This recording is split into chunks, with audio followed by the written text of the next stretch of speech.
Along the rugged coastlines of Maine, where waves crash against weathered rocks and fog rolls across the harbor, stand abandoned fishing docks that once bustled with life.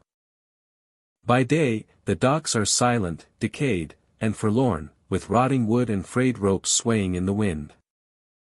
But by night, they tell a different story. Shadows move among the piers.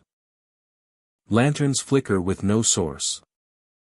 And whispers rise from the water, carrying voices from those who never returned. Visitors report seeing pale figures pacing the docks, hands reaching from the fog, and reflections in the water that do not belong to the living. Some swear the tide itself carries memory, rippling unnaturally, guiding visitors deeper into the haunted docks. A few who linger too long say the docks seem alive, creaking under invisible weight, groaning like the sea itself remembers the past. Tonight, my dear friend, we will step onto these haunted fishing docks. We will walk along the planks, peer into abandoned shacks, and listen to whispers carried by the mist and waves. We will uncover the most haunted abandoned fishing docks in Maine, where every plank holds a story, and the dead refuse to stay beneath the surface. So tell me, if you were standing alone on an abandoned fishing dock at midnight, and a pale figure emerged from the mist, staring silently at you, would you step closer to see who it is? Or would you retreat to solid ground before the shadows reach you? Hello, my dear friend. I am so glad you are here tonight, safe and warm. Because the docks we are about to explore are not for the faint of heart. Maine's coastline is famous for its beauty, but hidden among the rocky shores are fishing docks abandoned decades ago. Some were left when the fish ran out. Some were abandoned after storms or accidents claimed the lives of crews. Some simply decayed with time, but they have not been left alone by history. Visitors have reported eerie occurrences. Footsteps echo on planks where no one walks. Figures in old fishing attire appear, then vanish. Lanterns swing gently despite no hand holding them. Some have felt cold hands brush their arms. Others have heard whispers, faint laughter, or crying, carried on the wind over the water. The air along these docks at night is thick with fog, salt, and memory. Mist curls over the planks and water, masking edges and hiding shapes. Some have seen lanterns floating across the docks with no source. Others have seen ghostly fishermen casting lines into the water, waiting silently. Footsteps echo across rotting wood, but no one else is there. Before we step onto these haunted docks together, my friend, I want to ask you something and I hope you will answer in the comments. If you were alone on a dock at midnight, and you heard your name whispered from a shack, would you enter to see who is calling, or would you leave immediately, hoping the spirit lets you go? Take a deep breath, steady your heartbeat, and let us explore the most haunted abandoned fishing docks in Maine. Blackwater Pier extends into a wide, slow-moving body of water where the shoreline bends gently and the current barely stirs the surface. Once a place of steady activity, it now stands abandoned and decaying, its wooden planks darkened by moisture and age. By day, the pier feels hollow and exposed, stretching outward with no clear purpose beyond memory. The approach to the pier is marked by rusted posts and collapsed railings. Boards along the walkway are warped and uneven, softened by years of wind and water. Gaps between planks reveal the dark water below, moving quietly beneath the structure. The air smells faintly of salt and old wood. Sunlight reflects off broken nails and worn surfaces, revealing the extent of decay without disguising it. Despite its condition, the pier retains a sense of order. The planks align in long straight lines. Old lantern hooks remain fixed to posts at regular intervals. Cleats and rings once used to secure boats still cling to the edges, rusted but intact. Everything suggests a place designed for movement and routine. As evening approaches, the water darkens first. Reflections fade, replaced by a smooth, almost featureless surface. The pier begins to blend into its surroundings, its outline less distinct against the growing shadow. Sound changes as well, carrying farther across the water and returning more slowly. Night settles over Blackwater Pier with a heavy stillness. The shoreline disappears into darkness, leaving the structure suspended between water and sky. Moonlight touches only the highest edges of the planks, while the rest of the pier dissolves into shadow. The water beneath reflects faint glimmers that shift and vanish. It is after full nightfall that figures are reported to appear. Visitors describe shapes pacing along the planks, moving back and forth with deliberate steps. These figures are upright and human in outline, their movements calm and repetitive. They do not rush or wander aimlessly. The pacing follows the length of the pier, turning at familiar points near the end and returning toward shore. The figures never step beyond the edges or approach the water. They remain centered on the walkway, as if bound to its shape and limits. When observers focus directly on the figures, they often fade into shadow, becoming indistinguishable from darkness. Looking away and back again may bring them into view once more, continuing their steady pace as if uninterrupted. The figures do not interact with one another. They maintain separate paths, sometimes passing close without acknowledging presence. Their movement feels routine, shaped by repetition rather than awareness of being seen. These lanterns do not behave like ordinary light sources. They cast little reflection on the water and produce no heat. The glow appears contained, focused inward rather than outward. At times, several lanterns flicker at once, spaced evenly along the pier. Approaching the lanterns reveals nothing holding them. No flame, no wick, no person. The glow vanishes when examined too closely, only to reappear moments later farther down the walkway. Sound accompanies these sights in subtle ways. Footsteps are sometimes heard pacing along the planks, matching the rhythm of the figures. These footsteps often continue even when no figure is visible. They move steadily, turn at the end of the pier, and return toward shore. When listeners stop moving, the footsteps may continue briefly, then pause as well. Historical records show Blackwater Pier once served as a primary point of arrival and departure. Boats docked regularly, goods were unloaded, and lanterns guided movement after dark. Workers paced the pier during long shifts, watching water levels and incoming traffic. Over time, changes in trade routes and infrastructure rendered the pier obsolete. Maintenance slowed, and eventually stopped. The last boats departed, leaving the structure to weather alone. Lanterns were removed or left to decay, and the pier was closed without ceremony. Some believe the nighttime activity reflects these years of routine. The figures pacing the planks echo watchful workers. The lantern light recalls guidance once necessary for safety and direction. The pier appears to repeat its purpose without the need for people. Visitors often describe a strong sense of presence while standing on the pier at night. Not a feeling of being confronted, but of sharing space with something ongoing.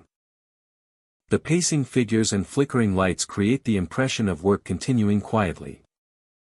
The water beneath plays a constant role. Its steady movement masks smaller sounds, making it difficult to locate footsteps precisely. Reflections distort shape and distance, causing movement at the edge of vision to feel more pronounced. Attempts to capture the phenomena rarely succeed. Photographs show empty planks and dark water. Video footage captures only faint light fluctuations. Audio recordings pick up wind and waves, but footsteps often remain just beyond clear detection. Those who stay longer report time feeling altered. The repetition of pacing and flickering creates a rhythm that draws focus inward. Minutes pass unnoticed, then stretch unexpectedly. Leaving the pier often feels abrupt, as if stepping out of a contained space. As the night progresses, activity gradually lessens. Figures appear less frequently. Lanterns flicker briefly, then go dark. Footsteps grow quieter and farther apart, eventually fading into the sound of water alone. By the hours before dawn, Blackwater Pier returns to near stillness. The water continues its gentle movement. The water continues its gentle movement. The planks lie empty. The structure feels drained of motion, though the sense of routine lingers faintly. At sunrise, the pier looks unchanged. Daylight reveals decay and damage, but no sign of movement or light. The planks show no new marks. The water reflects the sky once more. Officials describe Blackwater Pier as unsafe due to structural decay and advise against access, especially after dark. There are no warnings posted about figures or lights, only notices regarding instability and erosion. Those who have experienced the pier at night often carry lasting impressions. The image of figures pacing along empty planks. The soft flicker of lantern light with no source. The feeling that the pier remembers its role. Blackwater Pier does not feel hostile or inviting. It feels occupied by routine rather than presence. When darkness falls, movement and light return briefly. Continuing patterns shaped long ago. Before fading again with the coming of day. By daylight, it stands abandoned and decaying. By night, it becomes something quietly active. Repeating the motions it once knew. Waiting for the water to carry sound away. And for morning to erase all trace that anything moved there at all. Widow's Dock extends into a quiet inlet where the shoreline curves inward and the water remains calm even when the open sea grows restless. The wood is darkened by salt and age, its planks worn smooth by decades of tides and footsteps. Rusted cleats line the edges, and thick ropes lie coiled where boats once tied up at the end of long days. The dock carries its name from a single loss. Many years ago, a small crew departed from this very place and never returned. A sudden storm rose beyond the horizon. And the vessel vanished without trace. Search efforts stretched on for weeks. But the sea offered no answers. Over time, the story settled into the identity of the dock itself. Marking it as a place shaped by waiting and absence. During the day, Widow's Dock appears quiet and ordinary. Gulls circle overhead. Water laps gently against the pilings. Sunlight reflects in shifting patterns across the surface of the inlet. The air smells of salt and damp wood. Nothing about the scene suggests urgency or unrest, only stillness and routine. Fog is common here. It rolls in from the water without warning, thickening quickly and softening the edges of land and sky. The dock fades into pale outlines, and distance becomes difficult to judge. Sound carries strangely through the fog, sometimes traveling far, sometimes dissolving entirely. As evening approaches, the fog grows denser. It drifts across the dock in slow layers, wrapping the posts and railings until only fragments remain visible. The water and sky merge into a single muted tone, and the world feels reduced to the narrow stretch of wood beneath Oni's feet. It is within this fog that figures appear. They stand at intervals along the dock, emerging gradually rather than arriving. Their forms are human in shape but indistinct, shaped by contrast rather than detail. They face the water, occasionally turning their heads as if glancing toward the shore or down the length of the dock. These figures do not speak. They do not gesture or approach. Their movements are minimal, limited to slight shifts of posture or a slow turn of the head. When observed directly, they often fade into the fog, thinning until nothing remains but empty air. The figures do not threaten. They do not block passage. They seem focused on the water, as if watching for something just beyond visibility. Their presence feels brief, timed, as though bound to certain conditions rather than choice. Alongside the sightings come the sounds. Soft cries drift across the water, carried low and distant by the fog. The sound is faint and uneven, more like a lament than a call. It does not sharpen into words or rise in volume. It moves slowly, sometimes seeming closer, sometimes fading far out across the inlet. The cries feel tied to the water itself. They echo gently against the dock's pilings and return softly from the fog. Standing still makes them more noticeable, while movement often causes them to fade. The sound never feels immediate or urgent, only persistent enough to be remembered. Researchers studying coastal acoustics offer explanations. Fog can bend and carry sound in unusual ways. Distant calls from boats or shore activity may travel farther than expected. Wind and water movement can produce tones that resemble voices. Visitors often report an emotional response. Not fear, but heaviness. A sense of waiting that feels shared rather than personal. The cries seem less like distress and more like remembrance, as though the sound itself carries the weight of unanswered questions. The figures reinforce this impression. They appear attentive, focused outward rather than inward. Those who remain on the dock for extended periods notice patterns. The figures appear most often when fog is thickest. The cries begin shortly after the figures appear and fade when the fog starts to lift. Despite the dock's reputation, no direct harm has ever been reported. No one has been touched or followed. Boats passing nearby report nothing unusual beyond sound distortion. Widow's Dock does not act upon those who visit. It allows observation, then returns to stillness. Some believe the dock holds the imprint of waiting. That the repeated presence of those left behind, standing here day after day, watching the water, shaped the place itself. Over time, that focus may have settled into the environment, surfacing as figures and sound when conditions align. Others believe the sea plays the central role. Water holds memory differently than land. Tides repeat endlessly. Waves return to the same shore.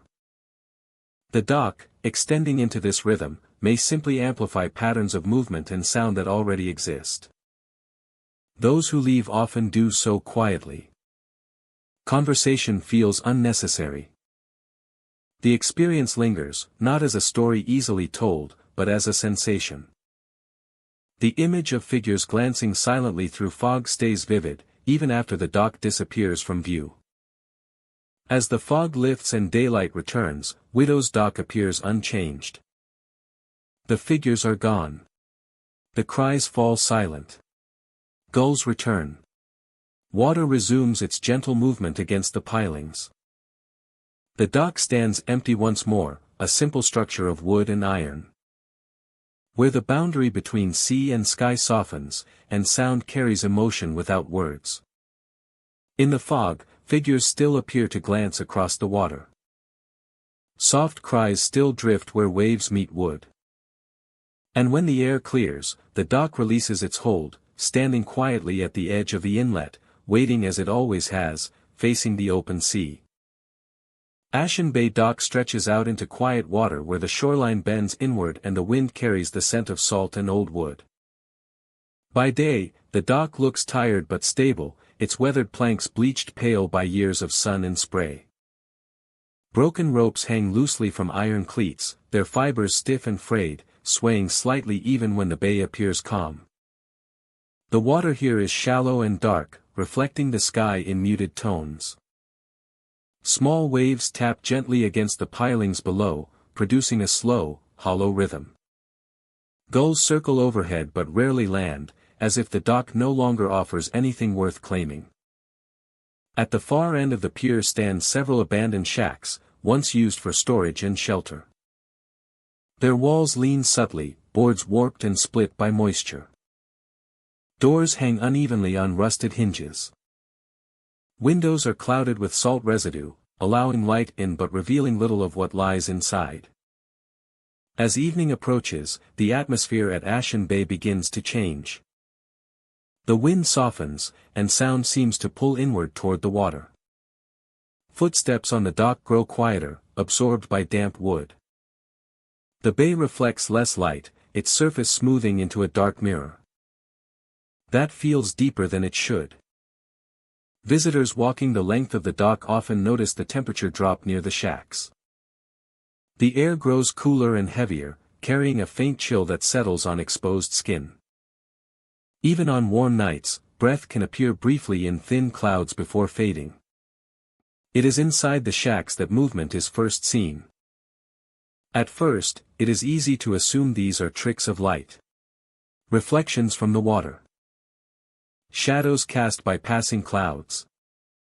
But the shapes return, appearing in different shacks as visitors move along the dock. A doorway that was empty moments before now seems occupied. A window reflects more than darkness. The figures never appear outside. They remain contained within the structures, as if bound to the spaces where walls still stand. As visitors pass the shacks, another sensation begins. Cold hands brush lightly against arms. Fingers graze sleeves or the back of a wrist with brief, precise contact. The touch is unmistakable, cool and intentional, yet gentle enough to avoid alarm. It does not resemble wind or fabric. It feels placed. Turning reveals no one nearby. The dock remains empty. The figures stay inside the shacks, unchanged and silent. Yet the chill from the contact lingers, spreading slowly before fading. The dock itself seems to respond to movement.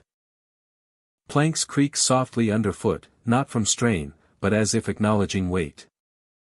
Ropes sway slightly more than the breeze would suggest. The bay continues its quiet rhythm, indifferent to what happens above. Ashen Bay Dock once supported steady activity. Fishing boats tied up here. Supplies were hauled through the shacks.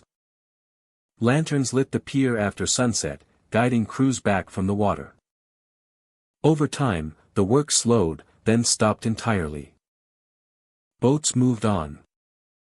The dock was left to weather alone. Some believe the figures reflect that history.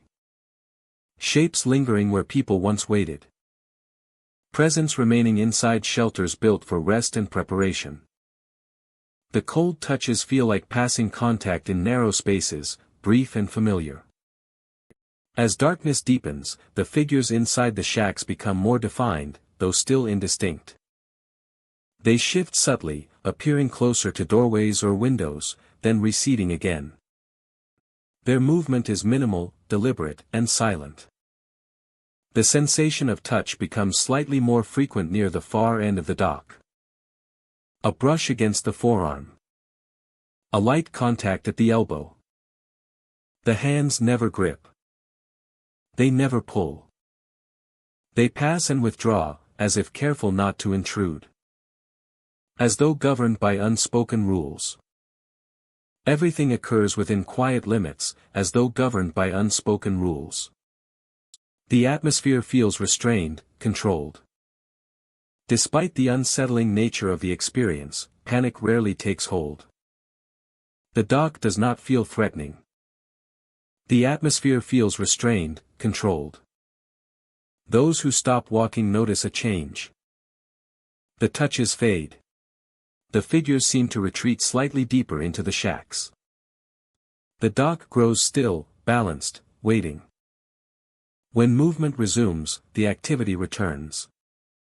The cold brushes pass once more. The dock feels attentive, not reactive, acknowledging presence without interference. Attempts to document the phenomena have produced limited results. Photographs show empty shacks or distorted reflections in glass. Video footage captures shifting shadows and light that resist clear interpretation. Audio recordings reveal only water, wind, and the soft creak of wood. Environmental explanations suggest temperature changes, moisture, and light reflection create unusual sensory effects. These explanations account for some elements, but not the consistency or timing of the reported touches. As the night reaches its quietest hours, activity begins to lessen. The figures fade back into shadow, becoming harder to distinguish from the darkness inside the shacks. The sensation of cold hands stops without notice. The dock settles into stillness. By early morning, Ashen Bay Dock appears unchanged. Visitors leaving at dawn often pause at the shoreline, looking back at the pier stretching into calm water. From this distance, it appears abandoned in every ordinary sense. Yet those who walked it after dark remember the experience clearly. Figures watching from inside empty structures. Cold hands brushing past in narrow spaces. The feeling of being acknowledged by a place that once knew constant movement. Ashen Bay Dock remains open to the elements, unmarked and unguarded. By day, it offers quiet views of the bay. By night, it holds something else entirely. And when the water grows still and the shacks fall into shadow, the dock sometimes remembers its past, allowing shapes to appear once more inside weathered walls. And cold hands to brush past, reminding visitors that some places never fully let go of those who once passed through them. Hollow Creek Dock stretches across a narrow channel where water moves slowly between steep banks of stone and root.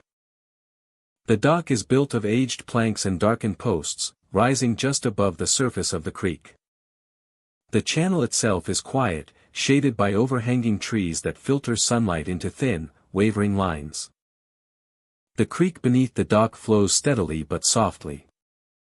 Its surface reflects little of the sky, holding instead a muted, dark sheen that shifts with passing clouds. Water slips beneath the planks with a low, constant sound, never rushing, never fully still. Visitors often pause here longer than expected, drawn by the quiet and the sense of separation from everything beyond the banks. By late afternoon, the light begins to change. Shadows gather early along the channel, deepening beneath the dock where sunlight rarely reaches. The air cools, and the sound of the creek becomes more pronounced, carrying farther than it should. Even footsteps on the planks seem quieter, absorbed by the wood and water below.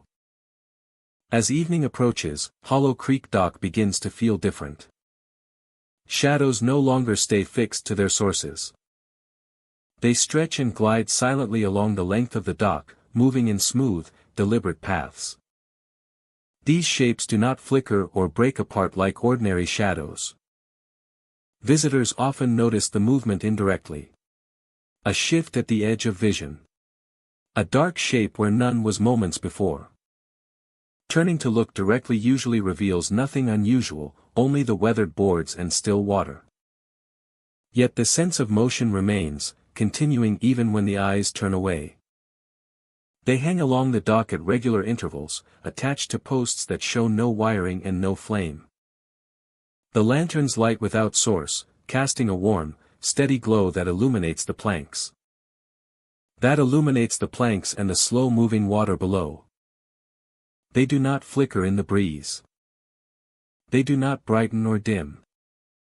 They simply remain, lighting the crossing as though it has always been this way.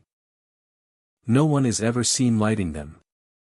Those familiar with Hollow Creek Dock say the lanterns appear when they are needed. Their glow feels purposeful, guiding rather than decorating. Yet the light they cast does not behave normally. Shadows beneath the lanterns do not fall where expected. Instead, they stretch sideways, slipping into the water or sliding along the dock in smooth lines. The shadows continue to move. They glide past the lantern light, thinning but never disappearing entirely. Some appear longer than the objects casting them. Others seem detached, moving independently of posts or railings. The motion is silent and calm, never abrupt, never hurried. Standing on the dock at night brings a subtle sense of being observed. Not from the banks, and not from the water, but from the space in between. As though attention itself is moving alongside them. The creek responds as well. Water beneath the dock seems to slow, its surface smoothing until reflections become faint and distorted. Ripples spread without visible cause, brushing gently against the pilings. The sound of the current grows quieter, then louder again, as if adjusting to something unseen above. Historical records of Hollow Creek Dock are minimal. Old maps show a crossing here long before the current structure existed. Local stories suggest the dock was rebuilt several times over generations, each version following the same outline, as if the shape itself was important. Some believe the dock marks a boundary rather than a crossing. A place where movement slows and attention sharpens. According to long-held belief, the creek carries memory through the channel. And the dock allows it to surface briefly before continuing on. Visitors who walk the dock at night often describe losing track of time. Minutes stretch longer than expected. The lantern light feels steady, unchanging, making it difficult to judge how long one has been standing there. Phones dim or lose signal. Watches fall out of sync. One visitor described standing near the center of the dock, watching shadows glide past his feet. The lanterns glowed steadily overhead, yet the water below reflected only darkness. As the shadows moved, he felt no fear, only a deep stillness, as though the dock itself was holding the moment in place. Another account tells of a pair who crossed the dock together after sunset. Both noticed the shadows moving along the planks, passing them silently. When they stopped walking, the shadows continued for a short distance, then faded into the darker end of the dock. The lanterns remained lit until they reached the far bank, then dimmed behind them. Despite its unsettling qualities, Hollow Creek Dock does not feel hostile. Nothing blocks passage. Nothing demands attention. The shadows do not reach upward, and the lanterns do not lead astray. Everything remains restrained, contained within the boundaries of the dock and the narrow channel below. As night deepens, mist sometimes rises from the creek, curling around the posts and softening the edges of the lantern light. Within this haze, shadows become harder to track, blending seamlessly with water and air. The dock feels suspended, floating between banks rather than resting on them. By dawn, the dock returns to its ordinary state. Lanterns go dark without sound. Shadows settle back into fixed shapes. The creek resumes its familiar rhythm, reflecting the pale morning sky. The planks appear unchanged, worn and quiet, offering no sign of the movement that passed over them hours earlier. Visitors arriving in daylight often sense nothing unusual. The dock feels peaceful, almost forgettable. Only those who have stood there at night remember how the shadows glided, how the lanterns lit without source, how the water listened as much as it flowed. Hollow Creek Dock exists in a narrow space between motion and stillness. Built over a quiet channel, it reveals itself only when light fades and attention sharpens. Shadows move where they should not. The crossing becomes something more than a path from one side to the other. It does not warn.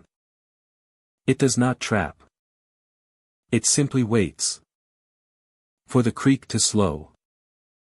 And for those willing to stand quietly long enough to notice how the dock remembers every step taken across it. Holding the moment just long enough before letting it pass downstream. Bloodwave Dock stretches out over dark water where the shoreline curves inward and the land gives way to open tide. The dock was once an active point of arrival. Boats tied up along its sides. Cargo moved steadily across its boards. And voices carried easily over the surface of the bay. That activity ended gradually. Without a single defining moment. Trade routes shifted. Maintenance slowed. And eventually the dock was left to the elements. Standing alone at the edge of the water. During daylight hours, Bloodwave Dock feels empty but stable. The water beneath moves slowly, reflecting pale sky and drifting clouds.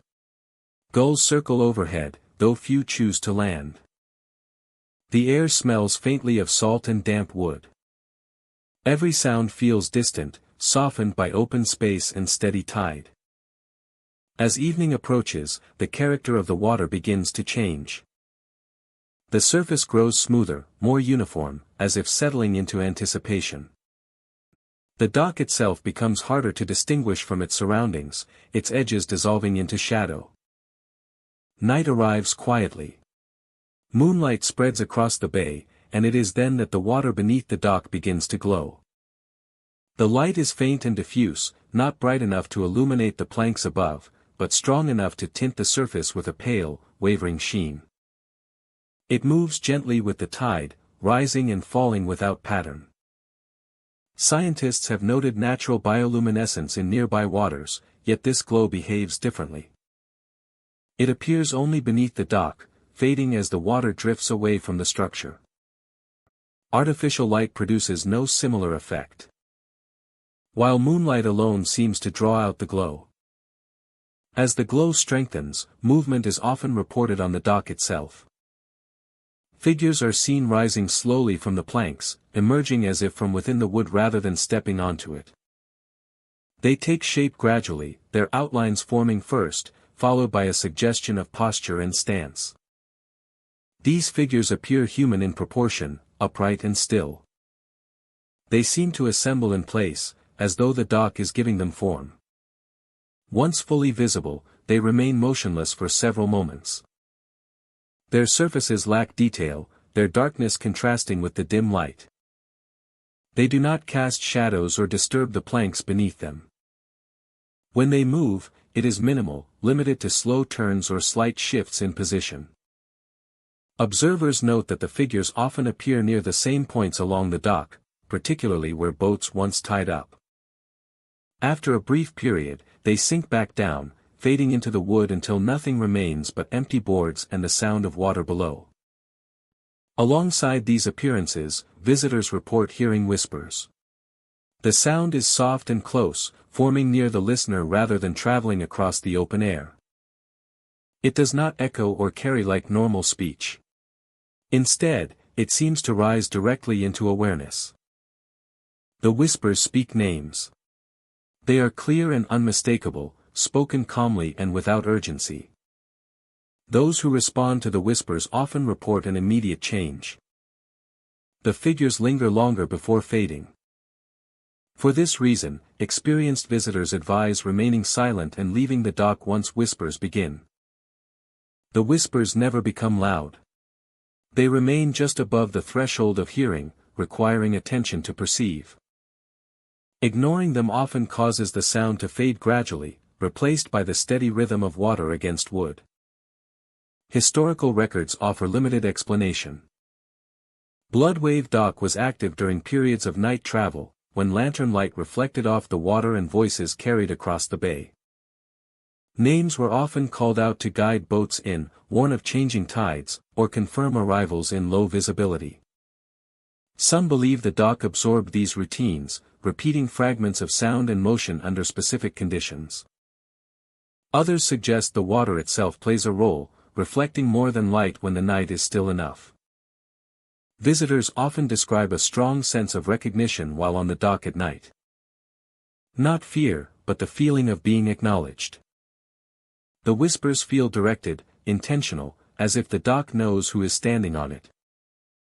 The water glow and the figures seem connected. When one intensifies, the other follows. When the glow fades, the dock grows quiet again. The two phenomena rarely appear separately, suggesting a shared source or rhythm. Attempts to document the activity rarely succeed. Photographs capture only dark planks and faint reflections. Audio recordings pick up water and wind, but the whispers often fail to register clearly. The experiences seem tied to direct presence rather than evidence. Time perception can shift while standing on Bloodwave Dock at night. The repetition of whispers and rising figures creates a suspended feeling, as though moments stretch longer than expected. Leaving the dock often feels abrupt, like stepping out of a contained space. As the night progresses, activity gradually diminishes. The water glow softens, becoming patchy and faint. Figures rise less often, and whispers space farther apart. Eventually, only the sound of water remains. By the hours before dawn, the dock returns to near stillness. The glow disappears completely. The planks lie empty. The bay reflects the first hints of light without distortion. At sunrise, Blood Wave Dock looks unchanged. Daylight reveals weathered wood and rusted fittings, but no sign of movement or light from the night before. The water appears ordinary once more. Officials classify the dock as structurally unsafe and discourage access, especially after dark. There are no warnings posted about figures or whispers, only notices about decay and instability. Those who have experienced Blood Wave Dock at night often carry lasting impressions. The image of water glowing softly beneath their feet. The sight of figures rising from empty planks. The quiet certainty of hearing their own name spoken by something unseen. Blood Wave Dock does not feel aggressive or inviting. It feels aware, shaped by water, wood, and repetition. When moonlight returns and the tide grows calm, the dock seems to remember how it once lived. Allowing light, movement, and voice to surface briefly before sinking back into silence with the coming of day. Ironhook Dock reaches into a sheltered harbor where the water stays dark and slow, even under open sky. The wooden boards are thick and uneven, worn smooth by decades of tides, boots, and heavy cargo. Old fishing nets lie piled in loose bundles, stiff with salt and age. The dock was once a working lifeline. Fishermen brought in their catch here at all hours, repairing nets, unloading crates, and preparing for the next tide. The iron hooks were essential tools, used to secure lines and haul weight from the water. When the industry faded and boats stopped coming, much of the equipment was left behind, abandoned where it last served a purpose. During the day, Ironhook Dock feels quiet but uneasy. The harbor reflects muted light. Gulls perch along the railings. Water laps steadily against the pilings below. At first glance, nothing appears out of place, yet small details draw attention. A hook sways slightly without wind. A net seems to shift where it rests, settling into a new position. Visitors often notice the movement only after looking away and back again. A coil of rope that was tight appears loosened. A hanging hook turns slowly, then stills. The nets do not slide far, but their shape subtly changes, as though adjusted by unseen hands. No sound accompanies these movements. The dock remains quiet. As afternoon fades, the atmosphere grows heavier. Light lowers and shadows stretch across the boards. The iron darkens, absorbing warmth. The harbor grows still, its surface flattening until reflections become glassy and deep. Sound carries farther, each creak of wood traveling along the length of the dock. It is near dusk that figures appear. They crouch low along the edges of the dock, near the posts and piles of equipment. They do not move openly. When observed directly, they remain perfectly still. When attention shifts away, their positions change. No footsteps or creaking boards mark the movement. The figures blend easily with shadow. Their outlines are darker than the surrounding air but lack clear features. They appear solid enough to block light, yet insubstantial enough to fade without trace. As night settles, sound becomes more prominent. Footsteps echo across the boards, clear and deliberate. The rhythm matches that of a person walking at a steady pace. The sound travels the length of the dock, sometimes approaching, sometimes moving away, always close enough to be unmistakable. Turning reveals nothing. The dock remains empty. The boards are still. Yet the footsteps continue for several seconds, passing behind stacked crates or nets, then stopping abruptly. These sounds are often accompanied by subtle movement. A hook may sway slightly as the footsteps pass. A net may shift as if brushed by air. The dock responds as though something solid has moved through it, even when no one is visible. Researchers studying the site point to natural explanations. Wood expands and contracts with temperature changes. Water movement can cause vibration through pilings. Wind can travel unpredictably along open structures. These factors explain isolated noises, but not the repeated sensation of paced movement. Visitors often report a strong sense of presence. A feeling of someone nearby, crouched or moving just out of sight. The sensation follows the sound of footsteps closely, rising and fading together. It is strongest near the iron hooks, where shadows gather thickest. Despite the unsettling nature of the activity, fear is rare. Most describe alertness rather than panic. The figures do not approach. The dock feels occupied, not aggressive, as though routine continues without awareness of observers. Years of repetitive motion, hauling, tying, crouching, and walking may have left patterns embedded into the space. The figures may reflect moments of rest between labor. Others believe the iron itself plays a role. Metal holds vibration differently than wood. Old hooks, shaped by strain and use, may respond to subtle shifts in temperature and pressure. In certain conditions, these responses may resemble intentional movement. Those who remain on Iron Hook Dock late into the night often describe vivid sensations. The sound of steps feels closer. The crouching figures appear more frequently, though still briefly. Time feels slower, measured by intervals of sound and stillness rather than minutes. As the night deepens, activity gradually diminishes. The footsteps grow softer and less frequent. The figures fade more quickly into shadow. Hooks and nets settle into stillness once more, hanging and resting as they did during the day.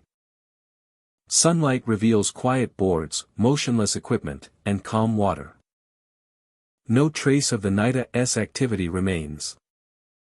The hooks hang still. The nets lie undisturbed. Yet those who leave often glance back. The memory of moving iron and echoing steps lingers, difficult to dismiss. It does not announce itself. It does not warn or threaten. It remains where it has always been, extending into the harbor, shaped by labor and repetition.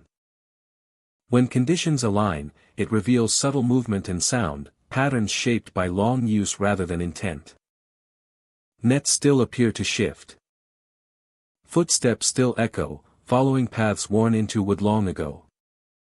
And when daylight returns, the dock releases its hold, standing silent once more. A simple structure of iron and timber that remembers how it was meant to be used. And quietly continues those motions when no one is watching. Mistvale Dock stretches along a quiet harbor where the water lies sheltered from open sea winds. By day, the dock appears abandoned but intact, its wooden planks darkened by moisture and age. Rusted cleats line the edge, and ropes remain coiled where boats once tied up regularly. Several vessels sit idle in the water, their hulls rocking gently, paint faded and names barely legible. As evening approaches, the harbor begins to change. Fog rolls in thick from the open water, low and heavy, spreading across the surface like a slow tide. Fog slips between the boats first, wrapping their hulls in pale layers. Then drifts toward the dock, rising until it swallows the planks and railings. Lights from distant shorelines blur and fade, leaving the harbor enclosed in muted gray. Sound behaves differently once the fog settles. Water laps softly against wood, but echoes vanish quickly. Footsteps on the dock feel distant, as though heard through cloth. Even the creak of ropes and hulls becomes subdued, absorbed by the thick air. Figures begin to appear within the mist. At first, they resemble darker currents moving through fog, subtle shifts that might be mistaken for drifting vapor. With time, the shapes grow clearer, forming upright silhouettes that move slowly along the dock and between the boats. Their outlines remain soft and indistinct, never fully separating from the fog that surrounds them. These figures do not approach directly. They remain at a careful distance, gliding past moored vessels or pausing briefly at the edge of the dock before fading back into mist. Visitors walking along Mistvale Dock often notice the figures without feeling immediate fear. The shapes feel present, but not threatening. They do not block passage or respond to attention. They simply exist within the fog, passing quietly and dissolving when watched too closely. Then comes the sound. Soft laughter drifts across the harbor, light and fleeting, carried gently by the fog. The source is never clear. One moment it seems to come from the far end of the dock. The next, it drifts among the boats, echoing faintly between hulls. It never grows sharp enough to pinpoint. It never repeats in the same way. Those who follow the sound find only fog and stillness. Boats sit unmoving. Ropes sway slightly. The water remains calm. The laughter fades when approached, then returns elsewhere, as if carried along invisible paths through the mist. Mistvale Dock once served as a gathering point for the harbor community. Fishermen returned at dusk. Crews unloaded supplies. Conversations and laughter filled the air as boats tied up for the night. Over time, activity slowed. Routes changed. The dock fell quiet, leaving boats and equipment behind. Some believe the sounds and figures reflect that history. Familiar movement replayed without bodies. Laughter echoing from moments long past, softened by fog and distance. As night deepens, the fog thickens further. Visibility shortens to only a few steps ahead. The figures appear more frequently, gliding between boats and along the dock's edge. They never collide. They never interact. They pass through space with smooth, practiced ease. The laughter becomes slightly more frequent as well, though never louder. It carries a sense of ease rather than alarm, as if belonging to moments of rest rather than distress. The sound does not mock or taunt. It feels unaware of listeners, echoing on its own terms. Despite the strange activity, panic rarely sets in. The harbor does not feel hostile. The atmosphere encourages quiet observation rather than fear. Many visitors find themselves slowing their pace, listening more carefully, moving with respect as though entering a place that values stillness. Those who stop walking notice a subtle shift. The laughter fades completely. The activity returns. Figures glide again through mist. Soft laughter drifts once more among the boats. The dock seems responsive, not reactive, acknowledging presence without altering its rhythm. Attempts to document the phenomena have produced little clarity. Photographs show fog and empty docks.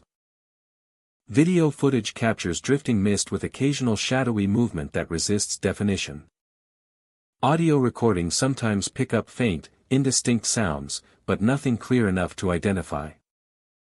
Scientific explanations suggest temperature differences between water and air create dense fog and unusual acoustics. Sound may carry unpredictably across calm water.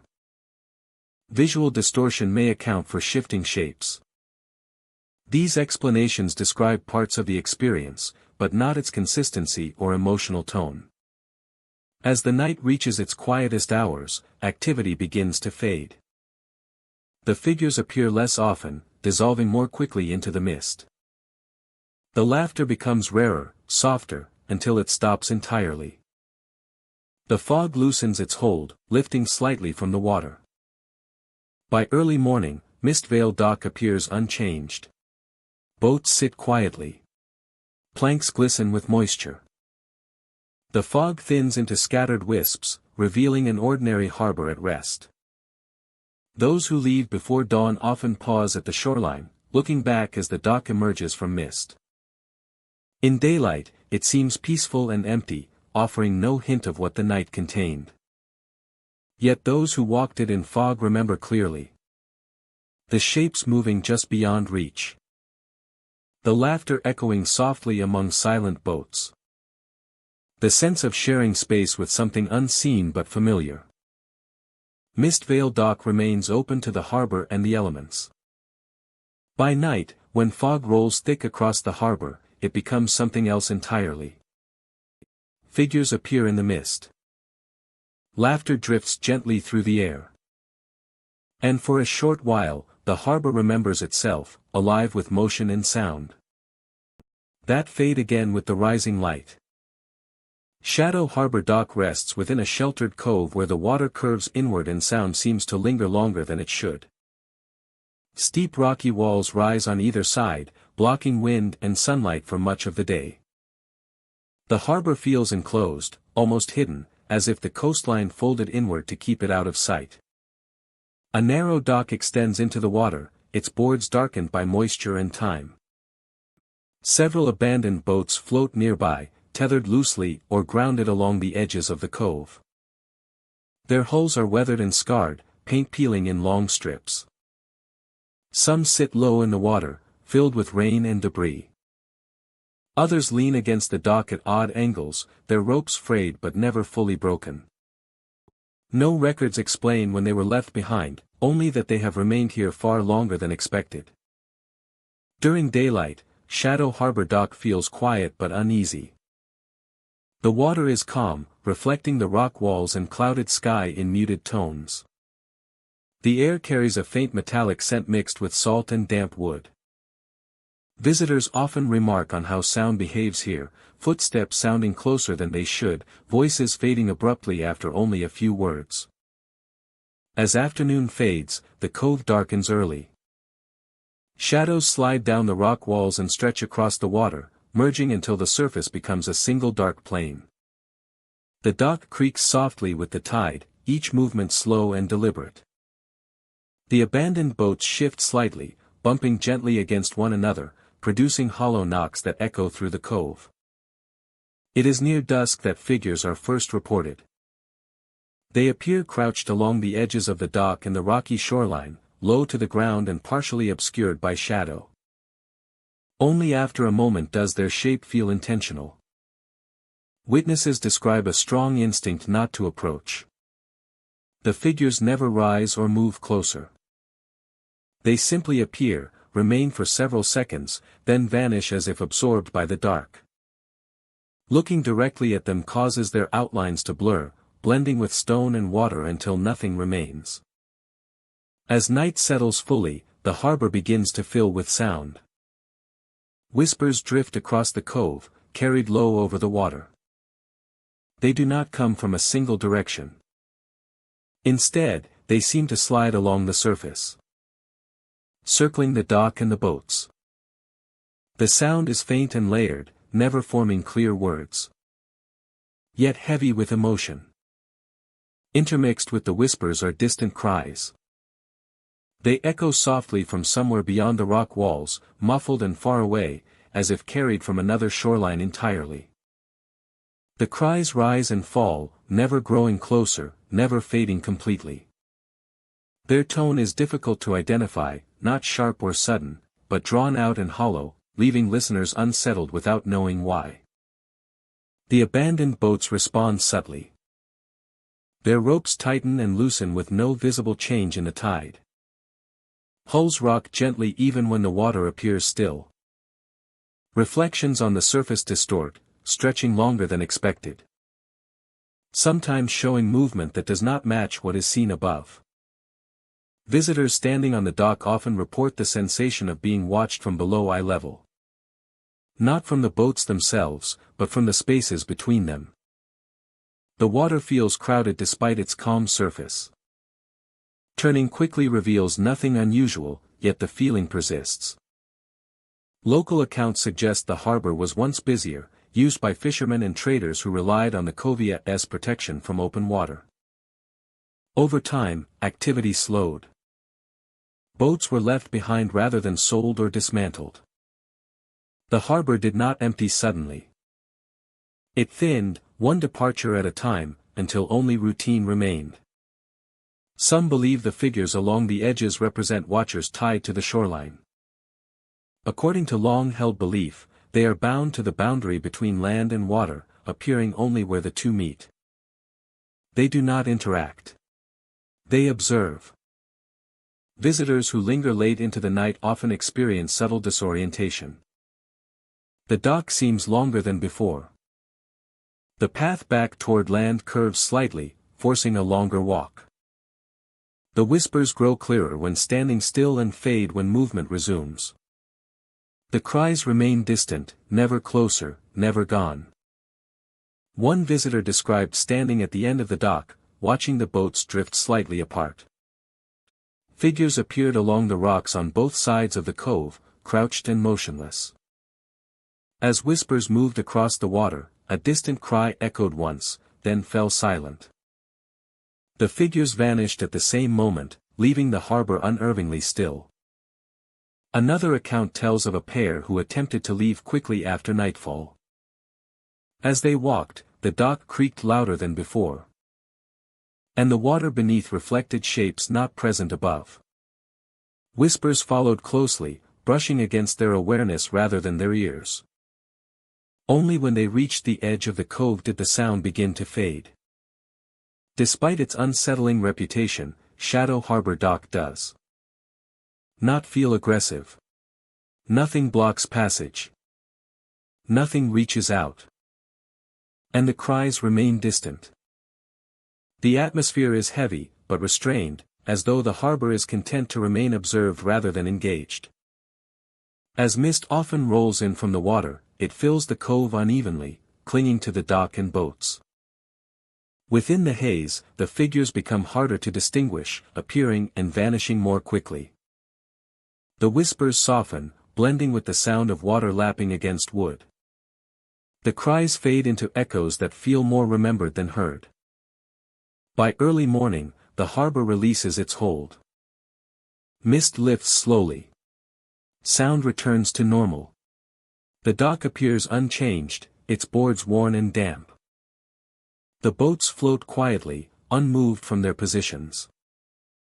No trace of figures remains along the edges, and the water reflects the pale light of dawn. Visitors arriving during daylight often sense nothing unusual. The cove feels calm, almost peaceful, its abandoned boats resting quietly. Only those who have been there at night remember the crouched figures, the whispers sliding across the water, the distant cries echoing against the rock walls. Shadow Harbor Dock exists in a space shaped by waiting. A cove that holds sound, memory, and stillness in equal measure. When night falls, figures appear along the edges. Voices drift across the water. The harbor listens. It does not call for attention. It does not demand fear. It simply remains, holding its quiet vigil. Among abandoned boats and dark water. Waiting for the moment when someone stands still long enough to hear what the harbor has been carrying all along. Deadman's dock stretches farther into the water than any other structure along the shoreline. Built wide and solid to handle constant traffic. It once served as the main artery of a busy harbor. Now it stands abandoned. Its length disappearing into fog and shadow. Its planks worn thin by decades of wind, salt, and neglect. By day, the dock feels heavy and exposed. Rows of thick wooden beams support the long walkway. Each one darkened by moisture and age. Rusted cleats line the edges. And broken railings lean outward toward the water. The surface bears deep grooves carved by carts and boots that passed here long ago. Everything about the structure suggests endurance, even in decay. The water around Deadman's dock moves slowly, lapping against the supports with a steady, hollow sound. Gulls circle overhead but rarely land. The air carries the scent of old timber and stagnant tide. Sunlight reveals the dock's size clearly, emphasizing how much effort once went into its construction. As evening approaches, the dock begins to change character. Shadows stretch along the planks, filling gaps between boards. The far end fades first, swallowed by mist that rises off the water. Sound travels differently at this hour, carrying footsteps and creaks farther than expected before dissolving into open space. Night settles quietly, and Deadman's dock becomes difficult to define. The shoreline recedes into darkness, leaving the dock isolated, suspended between water and sky. Visitors describe seeing shapes standing along the planks, spaced evenly as if positioned with intention. These figures appear upright and human in outline, their forms dark against the faint glow of the water. These figures appear upright and human in outline, their forms dark against the faint glow of the water. They do not approach directly. Instead, they seem to pace slowly along the dock, turning at familiar points and reversing direction. Their movement is calm and repetitive, guided by the structure itself rather than by awareness of being watched. When attention focuses directly on them, the figures often fade into shadow, blending seamlessly with the darkness around them. Looking away and back again may reveal them once more, continuing their steady pacing as if uninterrupted. The figures do not interact with one another. They pass close without acknowledgement, maintaining separate paths. Their presence feels routine, shaped by repetition rather than intent. Lantern sounds are another defining feature of Deadman's dock at night. Visitors hear the soft clink of metal and the gentle creak of hooks as lanterns appear to swing overhead. The sound carries clearly across the planks, rising and falling in a slow rhythm. The figures never step beyond the dock or approach the edge. At times, faint light accompanies the sound. A brief flicker appears near posts where lanterns once hung, swaying gently despite still air. The glow is weak and unstable, casting little light beyond itself before fading again. No lanterns can be found when inspected. Hooks hang empty. Posts remain still. Yet moments later, the sound returns farther down the dock, as if the motion has simply relocated. Footsteps are often heard following visitors along the planks.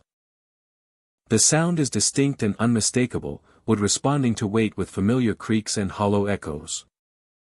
The footsteps match pace closely, neither rushing nor lagging behind.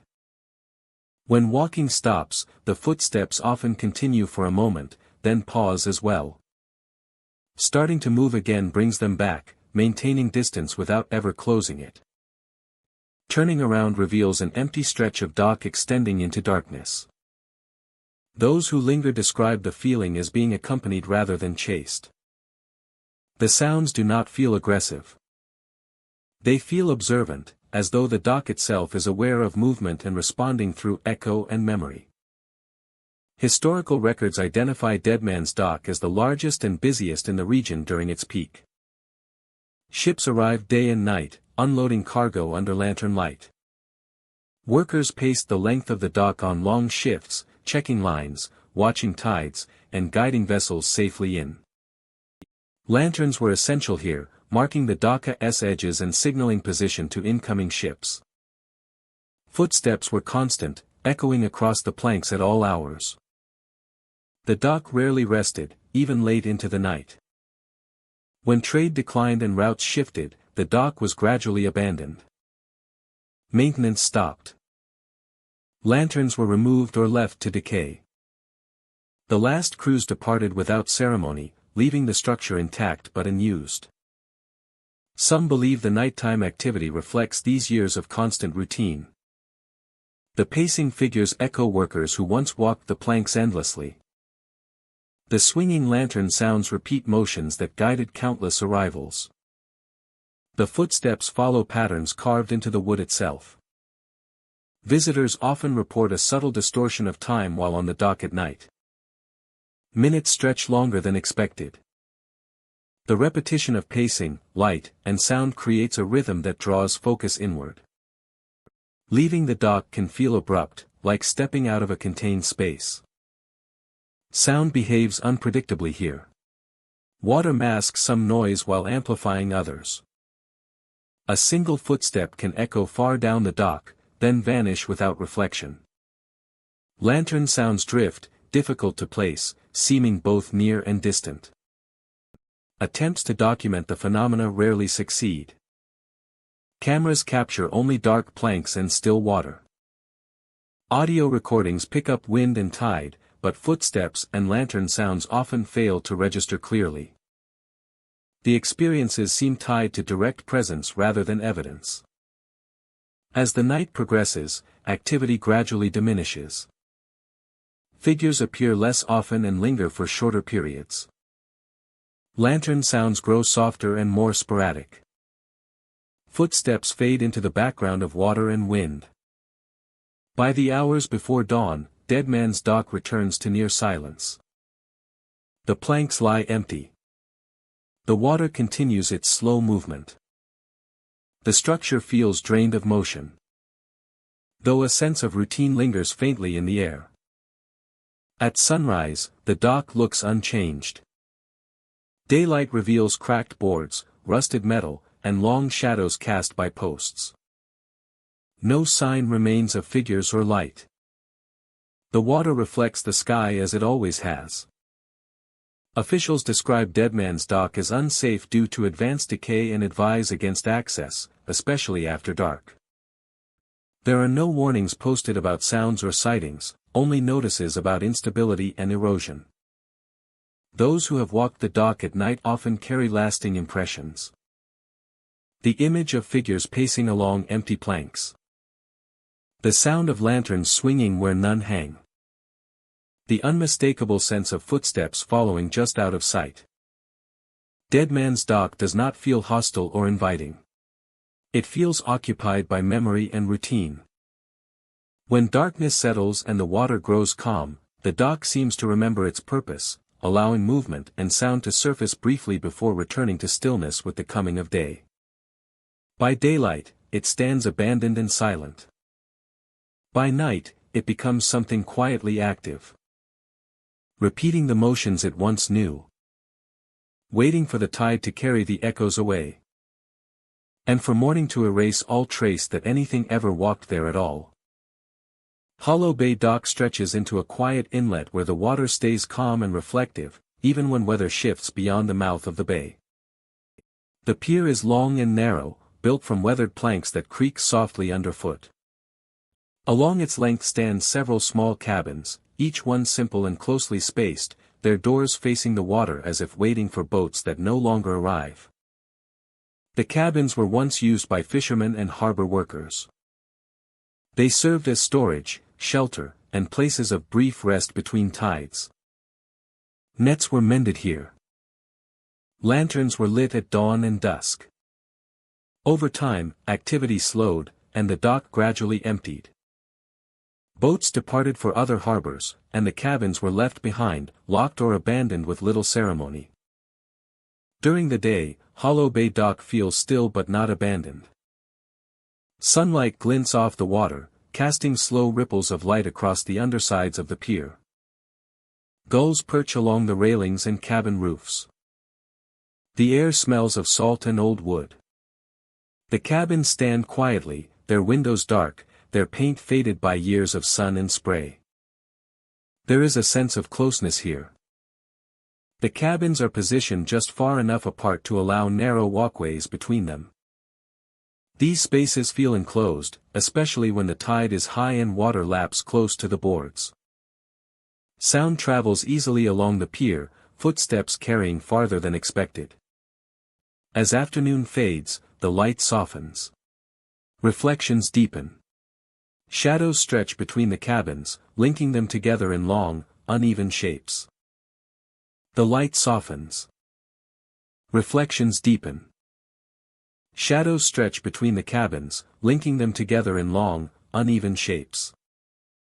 The water grows darker, absorbing color until the boundary between pier and bay feels less defined. It is during these hours that figures are first noticed. They glide silently among the cabins, moving without visible steps. Their motion is smooth and continuous, as if carried rather than propelled. The figures pass through narrow spaces between buildings, appearing briefly in open areas before slipping back into shadow. Their forms are indistinct. Human in outline, but lacking detail, they seem shaped from dim light rather than solid matter. They do not touch the cabins or the pier. They do not disturb the air. When watched directly, they often fade, dissolving into the darkness beneath overhangs or into the reflected movement of water. Witnesses consistently note the silence. The figures do not make sound. No boards creak beneath them. No doors shift. Their presence is marked only by motion, and even that feels restrained, as though designed not to draw attention. Alongside the sightings comes a familiar sensation.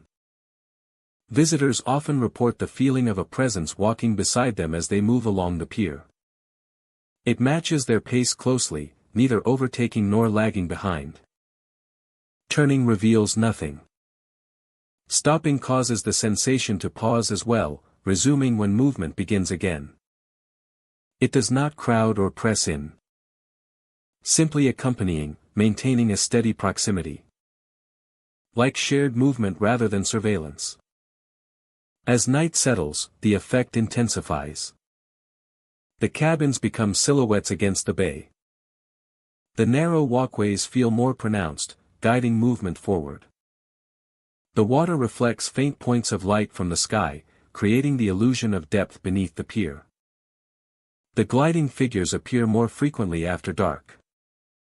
They move along familiar routes, passing the same cabins repeatedly. Their paths suggest routine rather than wandering. They do not interact with one another, and they never leave the dock itself, remaining bound to the pier and its structures. Sound remains subdued. Voices feel out of place here, softened and diminished. Even quiet speech seems to fall away quickly, absorbed by water and wood. Low light can distort depth and motion. Reflections from water can create the illusion of gliding shapes. The mind, anticipating movement in such an environment, may fill gaps with imagined presence. These explanations address parts of the experience, but not its consistency. The same paths are reported. The same pacing sensation is described. The same timing occurs, most often during calm nights when the bay is still. Those who spend extended time on the dock often describe a shift in attention. Thoughts slow. Movement becomes measured. The presence beside them feels less intrusive over time, blending into the rhythm of walking.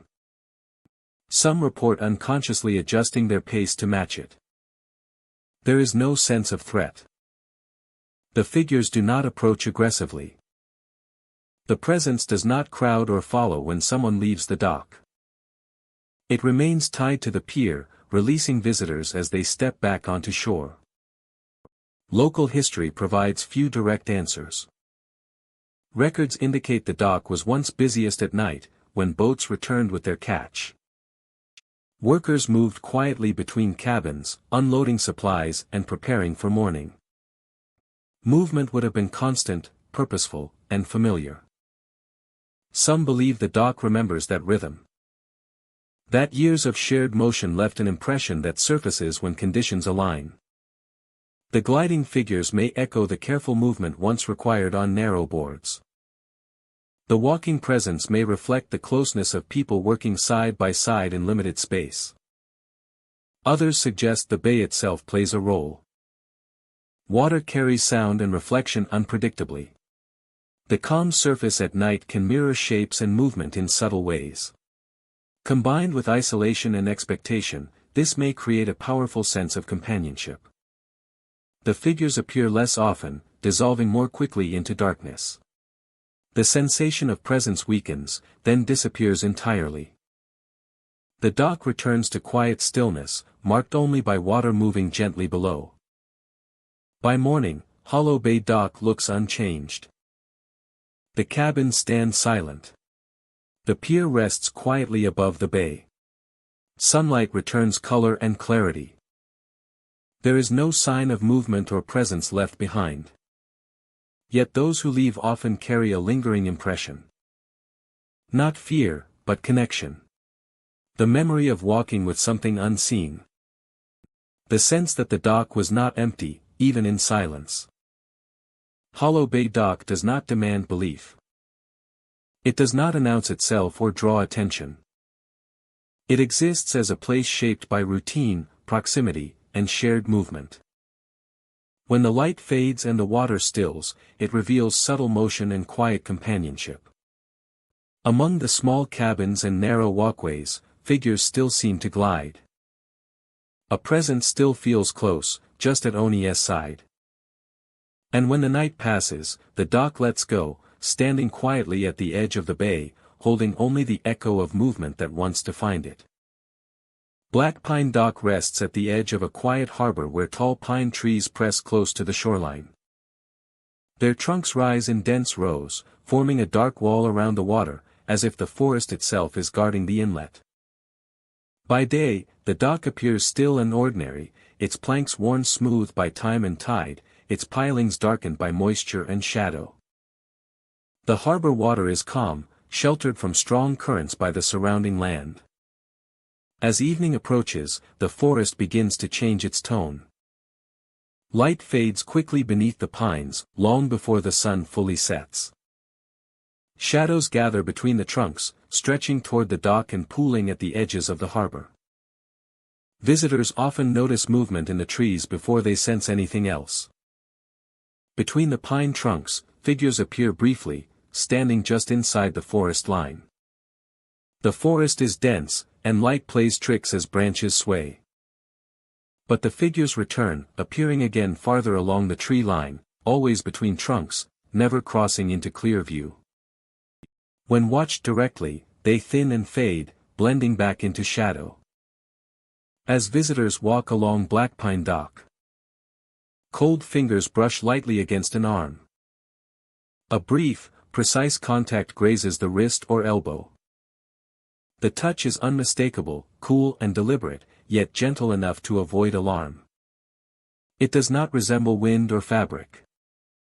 The touch feels intentional, as if marking presence rather than seeking reaction. Turning reveals nothing nearby. The dock remains empty. The figures stay among the pines, unchanged and silent. Yet the chill from the contact lingers for a moment longer than expected. Spreading faintly before fading. The figures stay among the pines, unchanged and silent. The dock creaks softly beneath each step, not from weakness, but from age and moisture. Black Pine Dock once served as a modest harbor for nearby settlements. Small boats tied up here to unload supplies and fish. The forest provided shelter from wind, and the inlet offered calm water for safe docking. Over time, routes shifted and traffic slowed. The dock was left to weather alone, surrounded by trees that continued to grow closer. Some believe the figures reflect that past. Shapes lingering where people once waited among the pines.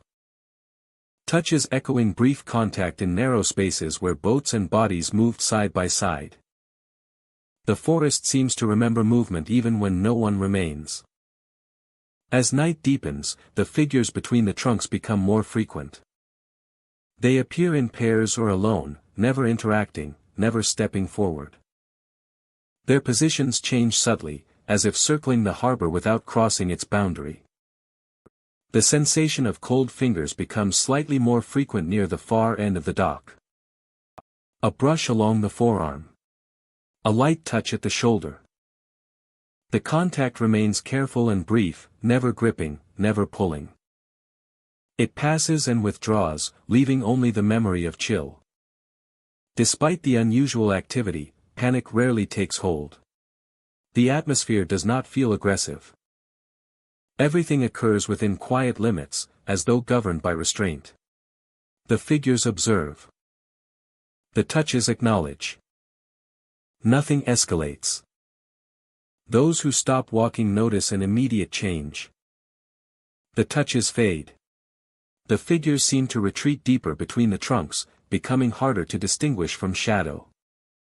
The harbor grows still, balanced, waiting. When movement resumes, the activity returns. Figures reappear between the pines. Cold fingers brush past once more. The dock feels attentive rather than reactive, responding to presence without interference. Attempts to document the phenomena have produced little clarity. Photographs show dense forest and empty docks. Video footage captures shifting shadows between trunks without clear form.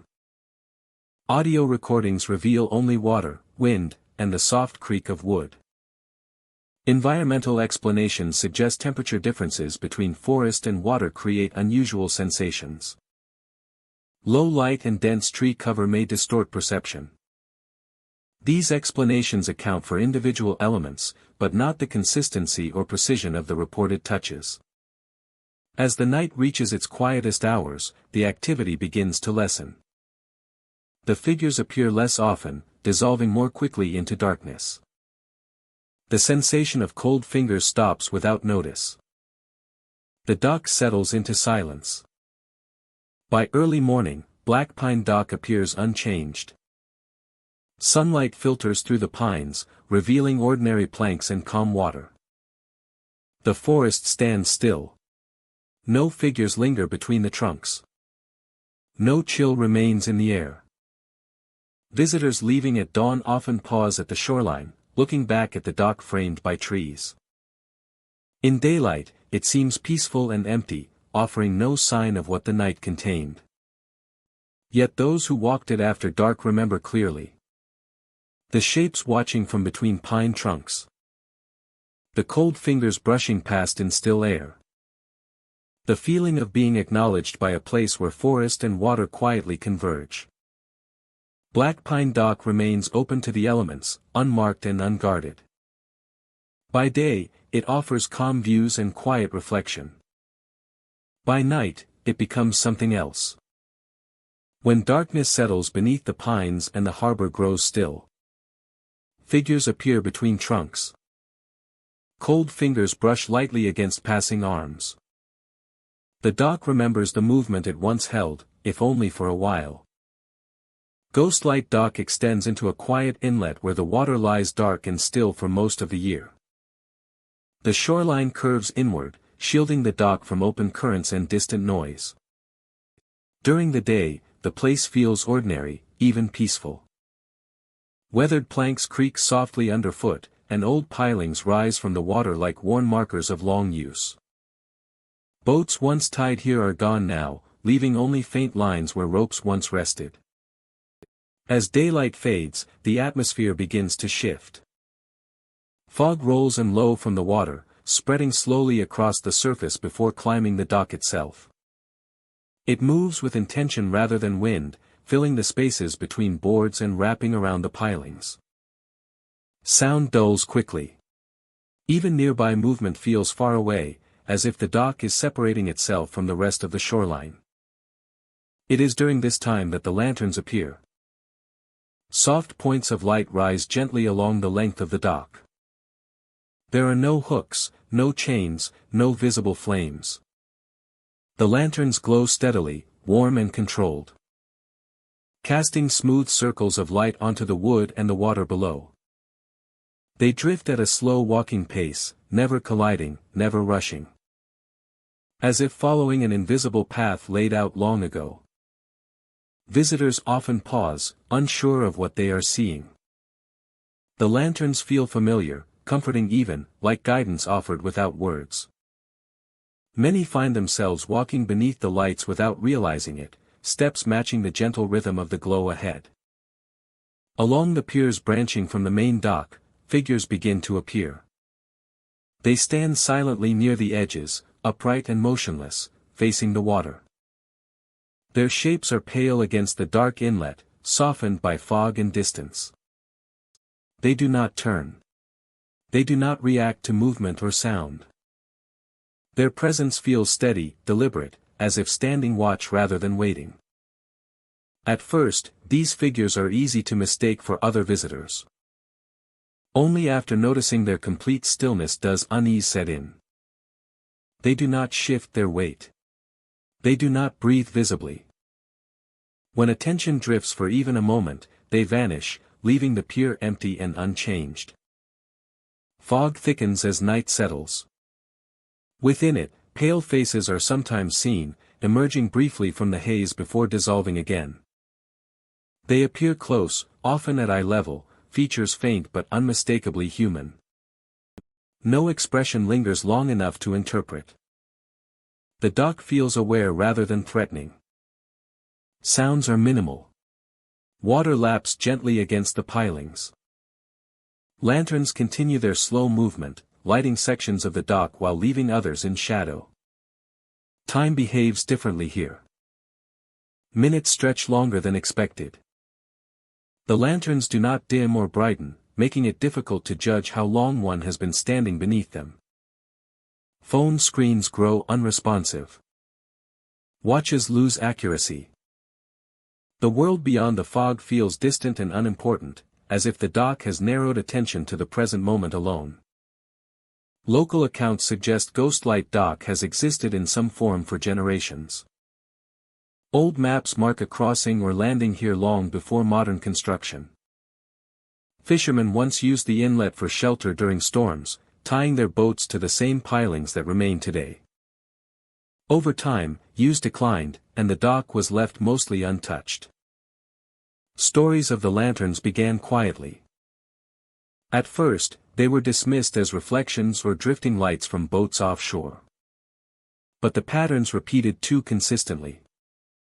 Lanterns always appeared along the same paths. Figures always stood in the same positions. Faces emerged only when fog was thickest and sound was lowest. Those familiar with the dock advise visitors not to follow the lanterns to the end of the pier. Not because of danger, but because the dock feels deeper than it looks at night. Paths seem longer. Distances stretch subtly, making return feel less immediate. Standing still often brings clarity, while moving too quickly increases disorientation. One visitor described walking beneath floating lanterns as figures stood silently along the piers to either side. Pale faces appeared briefly in the fog ahead, then vanished. The experience felt calm, almost ceremonial. Until the visitor realized he could no longer see the shoreline behind him. Only by stopping and waiting did the fog thin enough to reveal the way back. Another account tells of a couple who arrived just before midnight. Lanterns appeared within minutes, drifting past them along the dock. Figures stood at the ends of nearby piers, unmoving. Faces emerged in the fog close enough to notice eyes before fading.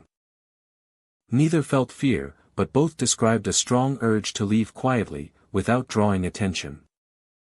Despite its reputation, Ghostlight Dock does not feel hostile. Nothing blocks exit. Nothing reaches out. The figures do not pursue. The lanterns do not lead astray aggressively. Everything unfolds slowly, allowing visitors to observe, reflect, and choose their response. The dock feels less like a trap and more like a threshold. As the night deepens, the fog often grows denser near the water while thinning near the shore. Lanterns drift closer together, their light overlapping briefly before separating again. Figures appear less frequently, fading sooner into the haze. The faces become harder to distinguish, blending into mist and shadow. By dawn, the dock releases its hold. Fog lifts gradually, revealing still water and empty planks. Lanterns vanish without dimming. Piers stand vacant, their edges worn and quiet. The inlet reflects the pale morning sky, offering no sign of what unfolded hours earlier. Visitors arriving in daylight often sense nothing unusual. The dock appears peaceful, even ordinary. Only those who have stood there at night remember the floating lanterns, the silent figures, and the pale faces watching from within the fog. Ghostlight Dock exists between water and land, light and shadow. When conditions align, it reveals a quieter world where movement is measured, presence is silent, and guidance comes without words. It does not announce itself as haunted. It simply waits for fog, darkness, and stillness. When lanterns float along the dock with no one holding them, figures stand silently on piers, and pale faces emerge briefly from the mist, the dock becomes something more than a place. It becomes a moment, held gently over dark water, then released again with the coming of light. Ashwood Dock rests along a narrow stretch of shoreline where the water lies calm and dark, broken only by gentle ripples that reflect the sky. By day, the dock feels quiet and unassuming, its wooden planks faded by sun and weather. Posts lean slightly with age, and rusted hardware clings stubbornly to beams that once supported constant activity. The dock was built to serve a small coastal settlement. A working place where boats arrived daily and supplies moved steadily across the boards. Over time, trade slowed, then stopped altogether. The settlement faded, and Ashwood Dock was left behind. Standing alone against the water with no clear purpose remaining. During daylight hours, the dock appears empty but stable. The planks creak softly underfoot, responding to movement with familiar sounds shaped by age. Water laps gently against the supports, producing a low, rhythmic echo that travels beneath the structure. The air smells of damp wood and salt carried in from the open water. Birds circle overhead, but few land. The dock feels like a place passed over rather than occupied. Sunlight reveals cracks in the boards and dark stains left by years of tide and rain. Everything about the scene suggests rest, as though the dock has settled into a long silence. As evening approaches, subtle changes begin. The water darkens first, losing reflections as the sky fades.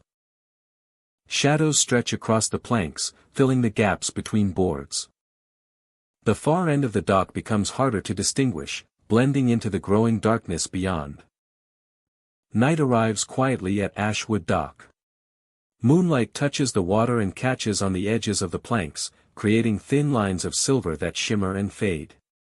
The shoreline behind disappears, leaving the dock suspended between land and open water. It is after nightfall that movement returns. Shadows begin to glide along the empty planks, separating from the shapes that should create them. They move smoothly and deliberately, stretching across the dock in long, steady paths. These shadows do not flicker like ordinary darkness. They hold form and direction. Observers often notice them from the corner of their vision. A dark shape passes along the boards. A shift where nothing should move. When attention turns directly toward them, the shadows slow or blend back into the dock, becoming indistinguishable from the night. The shadows follow the length of the dock, turning at familiar points near the edge and reversing course. Their movement feels patterned, as if repeating a task long ingrained into the space. They never stray beyond the planks or move toward the water. Alongside the shadows, sound returns to the dock. Footsteps echo across the boards, clear and measured. Each step produces a hollow response, wood answering weight with a sound that carries across the water before fading. The sound travels farther at night, amplified by the open water and still air. It feels close and distant at the same time. When a listener stops moving, the footsteps often continue for a moment, then pause as well. Starting to walk again brings the sound back, maintaining distance without ever closing it. The sound sometimes seems to come from behind, other times from ahead. Direction becomes difficult to judge, as echoes bounce off the water's surface and return altered. The footsteps never overlap with visible movement, existing independently of any figure that can be seen. Historical records describe Ashwood Dock as a place of constant motion. Workers paced the length of the dock during long shifts, checking lines and watching the tide. Footsteps echoed across the planks at all hours, day and night. Lantern light once marked the edges, guiding boats in low visibility. Shadows moved constantly across the boards, cast by people and equipment. The dock rarely stood still, even in the quietest hours before dawn. When the settlement declined, the dock was abandoned gradually. The last boats departed without ceremony. Lanterns were removed or left to rust. The structure remained, too solid to dismantle easily, left to face the water alone. Some believe the nighttime activity reflects this history of routine. The gliding shadows echo workers moving along familiar paths. The footsteps repeat patterns worn into the wood itself. The dock appears to remember how it was used. Visitors often describe a sense of presence while standing on the dock at night. Not fear, but awareness. The space feels occupied by movement rather than people. The repetition of sound and shadow creates the impression of work continuing quietly. The water plays a constant role in the experience. Its surface reflects fragments of movement that vanish when examined closely. Sound carries across it unpredictably, making footsteps seem closer than they are, or farther away without warning. Attempts to capture the phenomena rarely succeed. Photographs show empty planks and dark water. Audio recordings capture wind and tide. But footsteps often register faintly or not at all. The experiences seem tied to being there, rather than to proof. Time can feel altered while on the dock at night. Minutes stretch longer than expected. Silence between sounds feels heavier. Leaving the dock often feels abrupt. As if stepping out of a contained space back into normal flow. As the night progresses, activity gradually diminishes. Shadows glide less often. Footsteps become softer and more spaced out. The dock begins to settle, returning to a quieter state. The water continues its gentle movement. The planks lie empty. Only natural sounds remain, filling the space where echoes once traveled. At sunrise, the dock looks unchanged. Daylight reveals weathered wood and rusted metal, but no sign of movement or disturbance. The shadows are gone. The footsteps have faded completely. Officials describe Ashwood Dock as structurally unstable and advise against access, especially after dark. There are no warnings posted about sounds or shadows, only notices about decay and safety. Those who have walked the dock at night often carry lingering impressions. The memory of shadows gliding along empty planks. The echo of footsteps across open water. The sense that the dock becomes active not with life, but with routine. By day, it rests in silence. By night, it remembers how to move. When morning returns, the dock settles back into stillness, waiting quietly at the water's edge, holding patterns shaped long ago, ready to repeat them again when darkness falls and the world grows quiet enough to listen. Widowmaker Dock extends into a wide, gray harbor where tides shift unpredictably and the water holds a constant chill. The name was not given lightly. Historical records document multiple accidents and drownings at this site, spread across decades. Sudden storms, slick boards, faulty equipment, and misjudged steps all played a role. Some incidents occurred in daylight, others at night, when visibility was poor and the water unforgiving. Over time, the dock became known less for commerce and more for loss. The harbor is often quiet, with only the sound of water moving against the pilings. Gulls circle overhead, their calls sharp against the open air.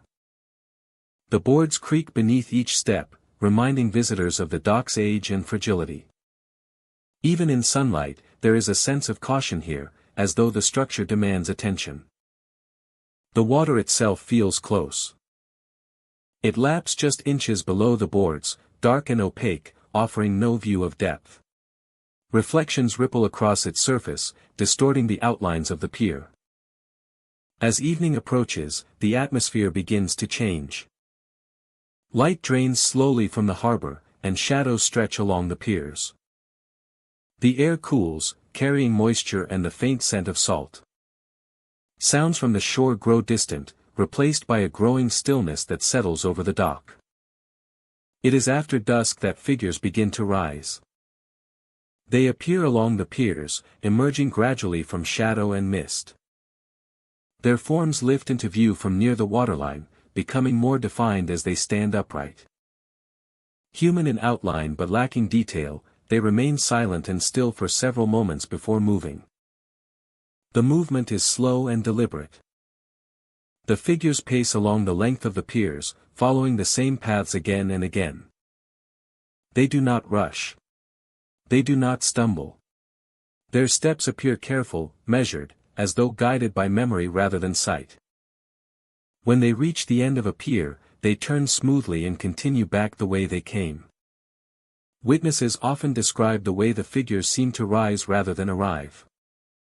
There is no approach, no sound of climbing or stepping up. One moment the pier is empty. The next, a shape stands where nothing was before. When watched closely, the figures often thin and fade, dissolving back into darkness without trace. Alongside the visual sightings come the sounds. Distant cries drift across the harbor, carried softly by the night air. The sound is low and uneven, never sharp or sudden. It resembles a call that has traveled far, weakened by distance and time. The cries do not repeat in a pattern, but return intermittently, always faint. Interwoven with the cries are whispers. They echo briefly along the dock, close enough to feel present but never clear enough to understand. The whispers rise and fall quickly, as if spoken just beyond hearing. They do not form words. They remain fragments, impressions of speech rather than communication. The cries and whispers feel as though they belong to the space between dock and sea. Researchers studying coastal acoustics suggest natural explanations. Water can carry sound over great distances, especially at night. Wind moving across open surfaces may produce tones resembling voices. The structure of the dock itself can amplify and redirect noise. These explanations account for some elements, but not the consistency of reports. The figures always appear after dark. The figures always pace the piers. The sounds always remain distant. Visitors often describe a deep sense of unease, but not fear. The figures always appear after dark. The dock does not feel threatening. The figures do not approach aggressively. The sounds do not escalate. Instead, there is a sense of solemn repetition, as though the dock is replaying moments tied to its history. Those who remain on Widowmaker Dock for extended periods report heightened awareness. Every creak of wood feels louder. Every shift of water feels closer. Time seems to slow, measured by footsteps and silence rather than minutes. The open space of the harbor feels vast and isolating, while the narrow piers feel constraining. Despite the dock's reputation, no recent harm has been reported. No one has been touched. No one has been pulled toward the water. The figures maintain distance. The sounds remain out of reach. Widowmaker Dock allows observation, then withdraws into quiet. Some believe the dock holds the imprint of repeated tragedy. That each loss layered emotion into the place, shaping how it responds when conditions align. The figures may reflect routines interrupted, movements halted without closure. The cries and whispers may echo moments of realization and alarm preserved by the environment. Others believe the water is central to the phenomenon.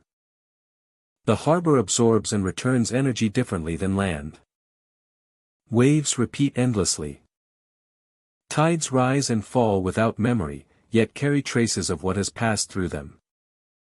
The dock, fixed at the edge of this motion, may simply amplify what the water releases. As night deepens, the activity gradually fades. The figures appear less frequently, rising only briefly before dissolving into shadow. The cries grow softer, drifting farther away. The whispers thin into indistinct sound, then disappear entirely. By early morning, Widowmaker Dock returns to stillness. Sunlight reveals empty piers and calm water. The boards remain worn and uneven. The iron railings stand silent. There is no sign of the night's movement or sound. Yet those who leave often carry a lasting impression. Not terror, but but gravity. The sense that the dock remembers what happened upon it. That repetition and loss shaped it as surely as tides and weather. Widowmaker Dock does not demand belief. It does not warn or threaten. It stands at the edge of the harbor, shaped by use, neglect, and tragedy.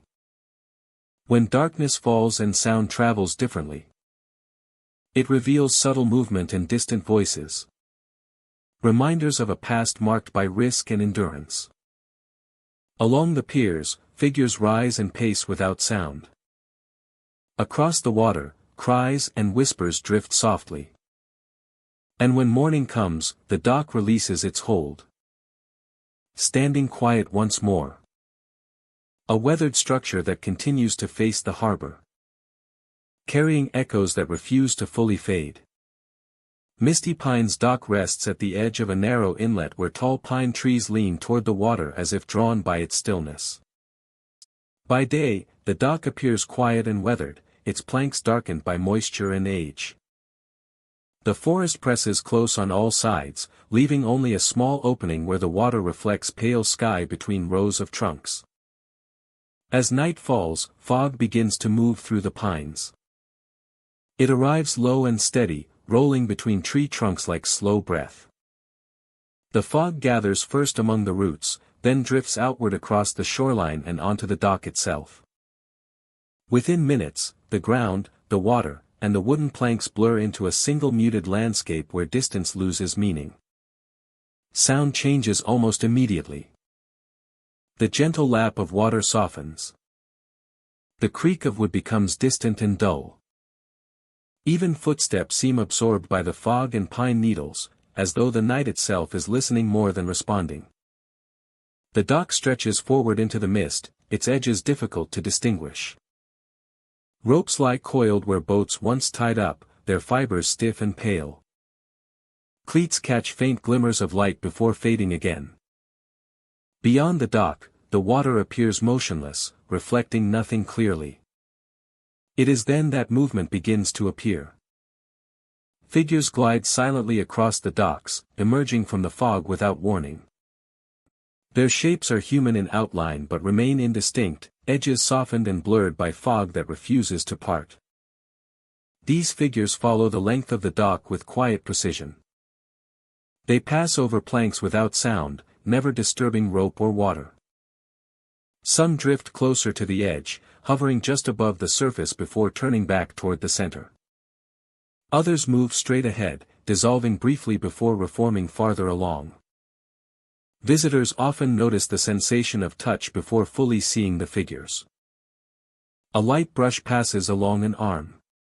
Fingers graze the back of a hand or the side of a shoulder.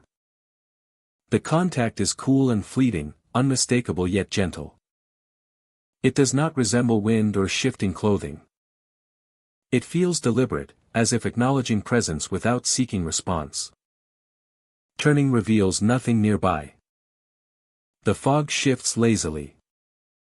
The figures continue gliding at a distance, unchanged and silent. Yet the chill from the contact lingers for a moment longer than expected, spreading faintly before fading. As visitors move farther along the dock, the figures appear more frequently. They glide in pairs or alone, never colliding, never interacting with one another. Their paths seem familiar, as though retracing routes once used regularly. They do not block passage or respond to observation. They simply move. Misty Pines Dock once served as a modest harbor for nearby settlements hidden deeper in the forest. Fishermen and traders arrived at dusk, unloading supplies and securing boats before nightfall. Lanterns once lined the dock, casting warm light across water and wood. Over time, the activity faded, leaving the dock and its routines behind.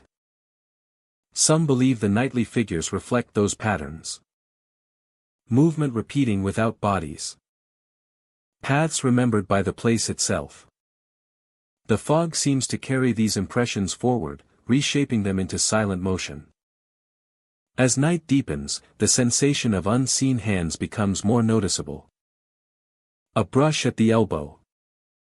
A brief touch near the wrist. The contact remains careful and brief, never gripping or pulling. It passes and withdraws, as if respecting an unspoken boundary. The atmosphere does not feel hostile. The dock feels attentive rather than threatening. Aware of presence without reacting aggressively. Many visitors find themselves slowing their pace, lowering their voices, and moving with instinctive caution. Those who stop walking notice an immediate change. The figures thin into the fog, becoming harder to distinguish. The sensation of touch fades completely. The dock grows quiet, balanced, waiting. When movement resumes, the activity returns. Figures glide once more across the planks. Cool brushes pass again along exposed skin. The fog responds subtly, curling closer as if drawn to motion. Attempts to document the experience have produced limited results. Photographs show fog and empty docks. Video footage captures drifting mist with occasional shadowy movement that resists clear definition. Audio recordings reveal only water, wind, and the soft creak of aging wood. Environmental explanations suggest the fog and forest create unusual acoustics and visual distortion. Temperature differences between water and land may heighten sensation. These explanations account for pieces of the experience, but not its consistency or timing. As the night reaches its quietest hours, activity begins to lessen. The figures glide more slowly, appearing farther apart. The sensation of unseen hands fades gradually, leaving only cool air and stillness. The fog begins to lift slightly, loosening its hold on the dock. By early morning, Misty Pines dock appears unchanged. Sunlight filters through the trees, revealing ordinary planks and calm water. Fog lingers in shallow pockets among the pines, but the dock is empty. No figures remain. No sensation follows. Visitors leaving at dawn often pause at the shoreline, looking back at the dock framed by tall trunks. In daylight, it seems peaceful and abandoned, offering no hint of what the night contained. Yet those who walked it after dark remember clearly. The figures gliding silently across the docks. The unseen hands brushing lightly against them. The feeling of sharing space with something present but unseen. Misty Pines dock remains open to the elements, quiet and unmarked. By day, it offers calm water and forest shade. By night, when fog rolls through the pines and the world narrows to wood and mist, the dock sometimes remembers its past. Unseen hands pass gently in the dark. And for a brief time, the harbor feels alive again, moving softly within the fog. Before returning to silence. Blackroot Dock extends into a wide, sheltered inlet where the shoreline bends inward and the water gathers in quiet concentration. By day, the dock looks ordinary. When moonlight settles over the inlet, the water beneath Blackroot Dock turns unnaturally dark. What should reflect silver light instead absorbs it, becoming a deep, featureless black. The surface looks less like water and more like shadow made solid. Depth becomes impossible to judge. Visitors often pause at the edge of the dock, unsettled by the feeling that the water is not merely reflecting darkness, but holding it. The air above the dock grows still after sunset. Wind that moves freely along the shoreline slows here, slipping carefully between the posts rather than crossing openly. Sounds from beyond the inlet fade quickly, replaced by the soft creak of wood and the low, steady presence of the water below. It is during these moments of quiet that figures are first seen. They emerge briefly along the dock and at the water's edge, forming out of shadow just long enough to be noticed. Tall, indistinct shapes appear where moonlight fails to reach. Then dissolve again without movement or sound. They do not step forward. They do not retreat. They simply surface and vanish, as though rising from the black water itself before sinking back into it. Witnesses describe a strange familiarity accompanying these appearances. The figures do not inspire immediate fear. Instead, they bring a sense of recognition. As if the dock has revealed something it has shown before. Looking directly at the shapes causes them to fade more quickly, while seeing them at the edge of vision allows them to linger a moment longer. As night deepens, sound begins to return. Faint chanting drifts across the inlet, carried on the wind in slow, steady waves. The sound is low and layered, not formed into clear words. It rises and falls with subtle rhythm, circling rather than approaching. The chanting feels distant and close at the same time, as if moving through the air rather than across it. Some visitors hear the chanting clearly. Others feel it more than hear it, a vibration that settles in the chest and lingers. The sound does not grow louder as one walks farther onto the dock.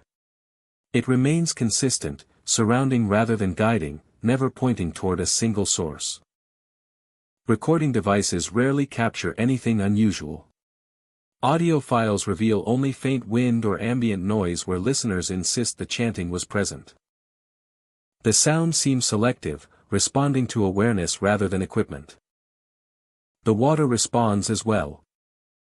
Under moonlight, the black surface shifts subtly, smoothing and darkening further when the chanting grows more pronounced. Ripples spread without visible cause, brushing gently against the dock supports. Reflections stretch and distort, sometimes suggesting movement that does not match anything above. Visitors standing still often describe the sensation of being observed from below. Not watched in a threatening way, but noticed. The feeling intensifies when attention lingers on the water, as though the inlet itself is aware of being seen. Local records of Blackroot Dock are sparse. Old maps mark a landing here long before modern construction, though no clear purpose is listed. Fishermen once used the inlet for temporary shelter, but stories suggest they avoided staying overnight. Over time, the dock fell out of regular use, maintained just enough to remain standing. According to long-held belief, the inlet has always been different. The name Blackroot is said to come from dense aquatic plants that grow beneath the surface, their dark roots tangling together below the dock. Some believe these roots anchor more than vegetation, holding memory and sound within the water itself. Visitors who remain late into the night often report subtle disorientation. The dock feels longer than it should. The shoreline seems farther away, its lights dimmer and less distinct. Time stretches, minutes slipping past unnoticed beneath steady moonlight and unchanging darkness. One visitor described standing near the end of the dock. Chant drifted across the inlet. Figures appeared briefly along the edges, reflected faintly on the water's surface. The reflections lingered longer than the shapes themselves, as if the water remembered them after they vanished from sight. Another account tells of a small group who arrived just before midnight. As the moon rose higher, the water beneath turned completely black, swallowing all reflection. Chanting moved steadily around them, and figures appeared near the dock supports, then dissolved again. None felt threatened, yet all agreed to leave quietly, without speaking, guided by instinct rather than fear. Despite its unsettling qualities, Blackroot Dock does not feel hostile. Nothing blocks passage. Nothing reaches out. The figures do not pursue, and the chanting does not escalate. Everything unfolds slowly, deliberately, allowing visitors time to observe and respond. The dock feels less like a trap and more like a place of attention, where stillness reveals more than movement.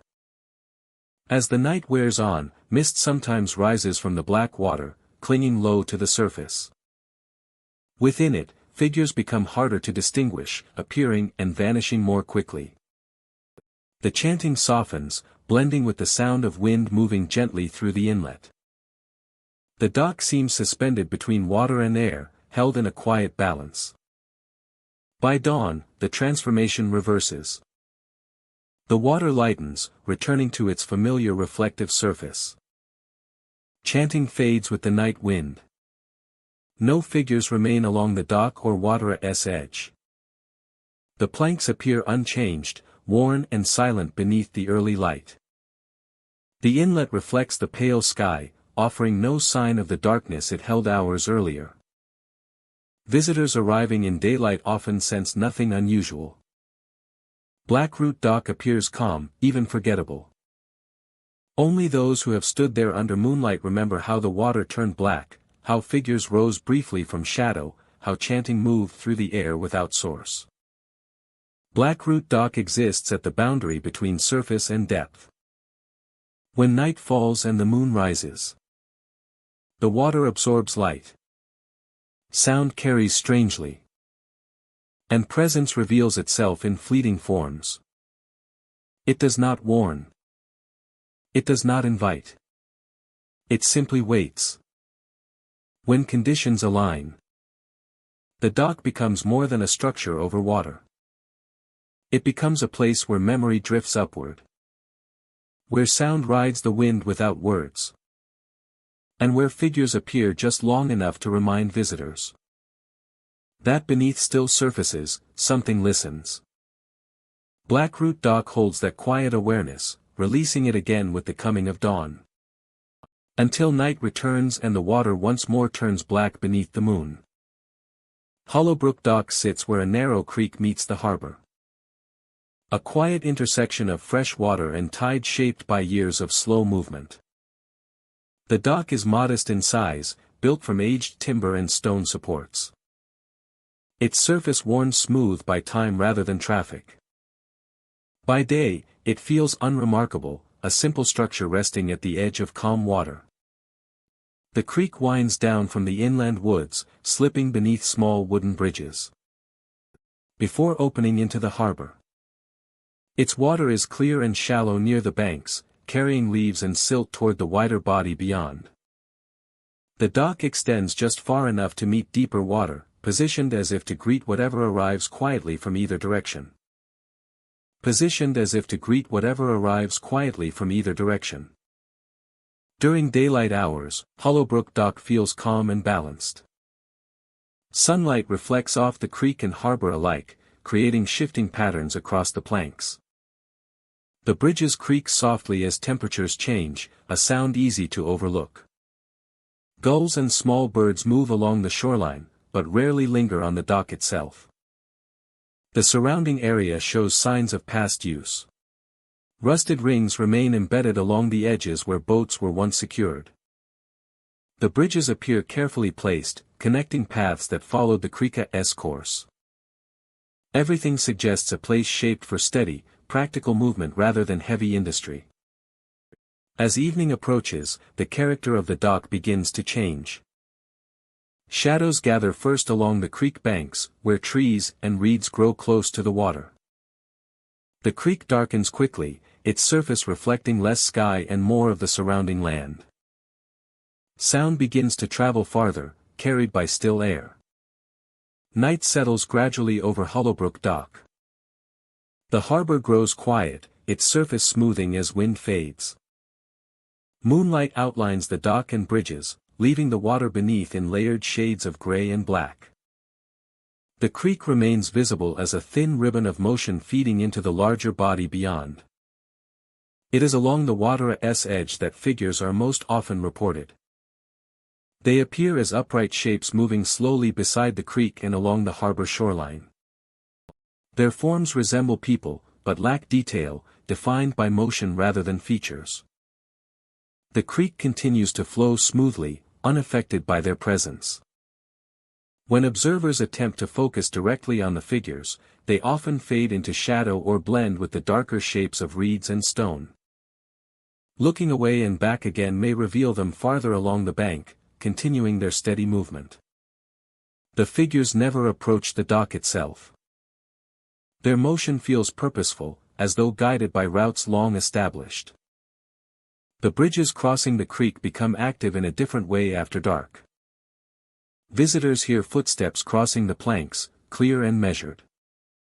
The sound begins at one end of a bridge and travels to the other, accompanied by the subtle creak of wood responding to weight. When the bridges are checked, they are empty. No movement is visible, and the water below remains undisturbed. Moments later, footsteps may sound again on a different bridge, sometimes closer, sometimes farther away. These sounds occur even when the air is still. Leaves do not move.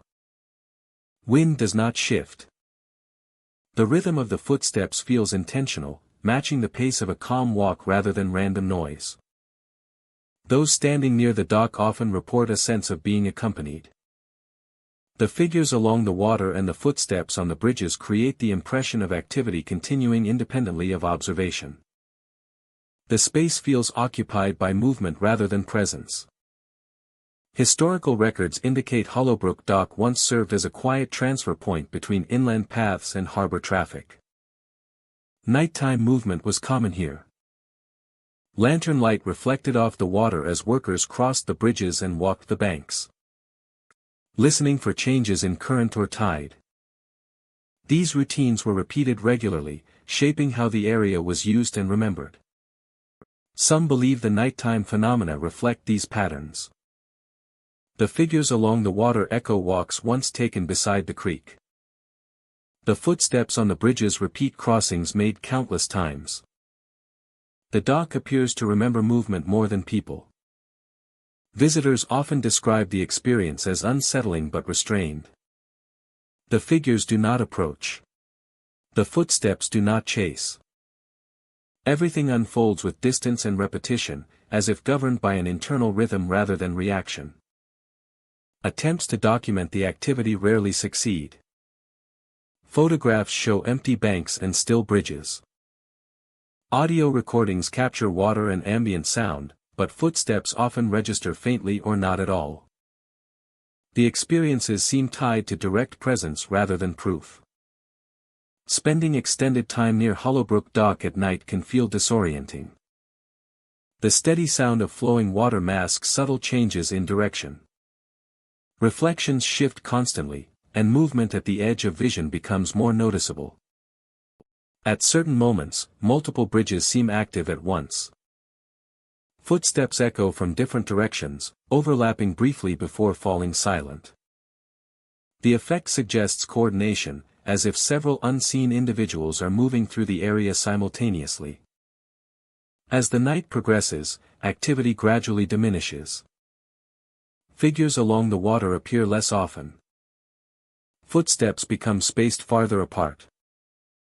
The dock itself remains still, its planks absorbing sound and shadow.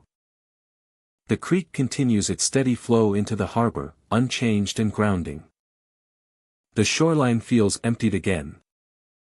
The bridges stand quiet. By the hours before dawn, Hollowbrook Dock returns to near stillness. At first light, the dock looks exactly as it did before. The water runs clear. The bridges show no new marks. The banks are undisturbed. Any memory of nighttime movement feels distant, difficult to align with the calm scene. Officials describe Hollowbrook Dock as structurally sound but historically inactive. There are no warnings posted about sounds or sightings, only guidance about slippery surfaces and changing tides. Visitors are free to explore, though few remain after dark. Those who have experienced Hollowbrook Dock at night often carry lingering impressions. The unmistakable sound of footsteps on empty bridges. The feeling that the dock and creek continue their routines whether or not anyone is there to witness them. When darkness settles, movement returns briefly along the creek and across the bridges, not to disturb the living, but to continue patterns that were never fully brought to an end. Blood Willow Dock stretches along a narrow bend of the river where the current slows and the shoreline softens into dark, damp earth. The willows define the place. Their trunks rise from the bank in uneven lines, roots twisting outward and downward, breaking through soil and stone before disappearing beneath the dock itself. Some roots grip the supports, wrapping around the pilings as if anchoring the structure in place. Even on clear days, the trees sway gently, their movement slow and persistent, rarely matching the strength or direction of the wind. The dock was once a modest working site. Small boats tied up here to unload supplies and catch. People gathered briefly beneath the trees, resting in the shade. While the river carried sound and heat away. Over time, activity dwindled. Boats stopped coming. Repairs slowed. What remained was the dock, the willows, and the quiet rhythm of water and leaves. During daylight, Blood Willow Dock feels calm but unsettled. Sunlight filters unevenly through hanging branches, casting shifting shadows across the boards.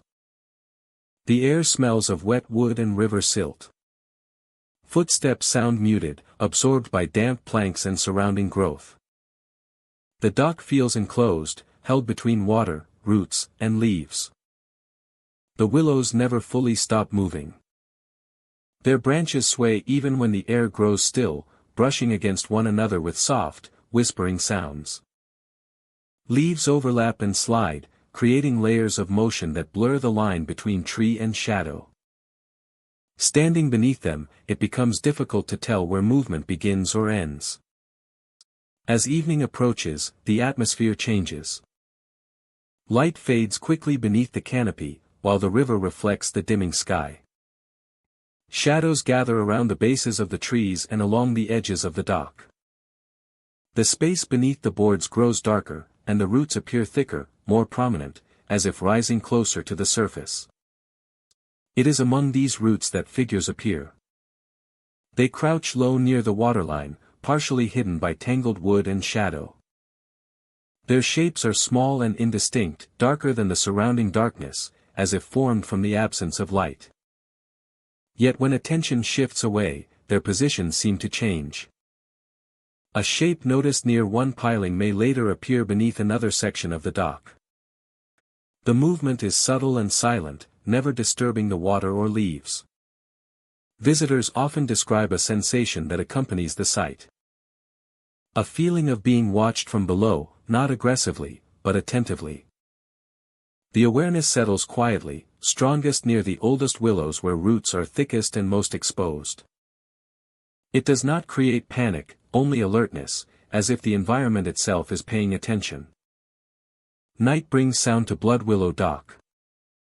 Whispers drift softly through the air, weaving between branches and boards.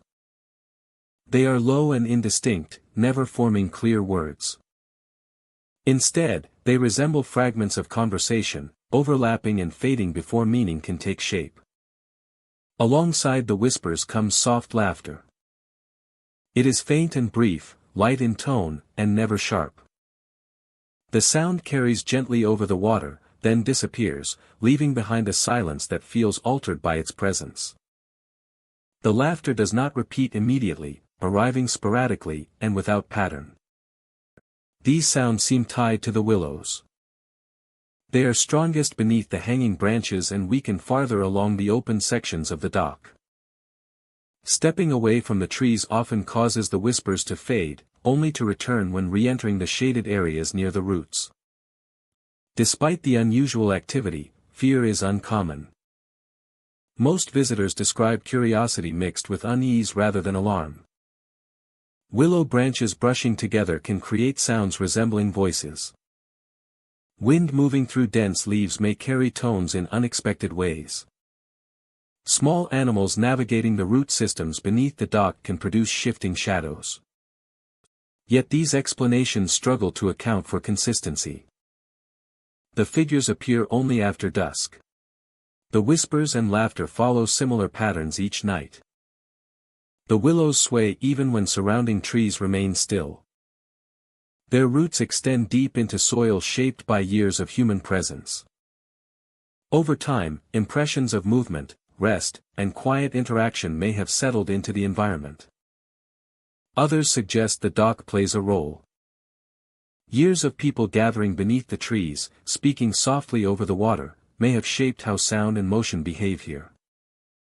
The dock, low and enclosed, may simply amplify subtle sensations that go unnoticed elsewhere. Those who remain late into the night often report vivid dreams afterward. Dreams of sitting beneath branches. Of listening without seeing. Of listening without seeing. Of shared quiet moments near water. Upon waking, many feel contemplative, as though the experience continued beneath conscious thought. As dawn approaches, activity fades. The figures among the roots vanish with retreating darkness. The whispers dissolve into birdsong and rustling leaves. The laughter disappears completely.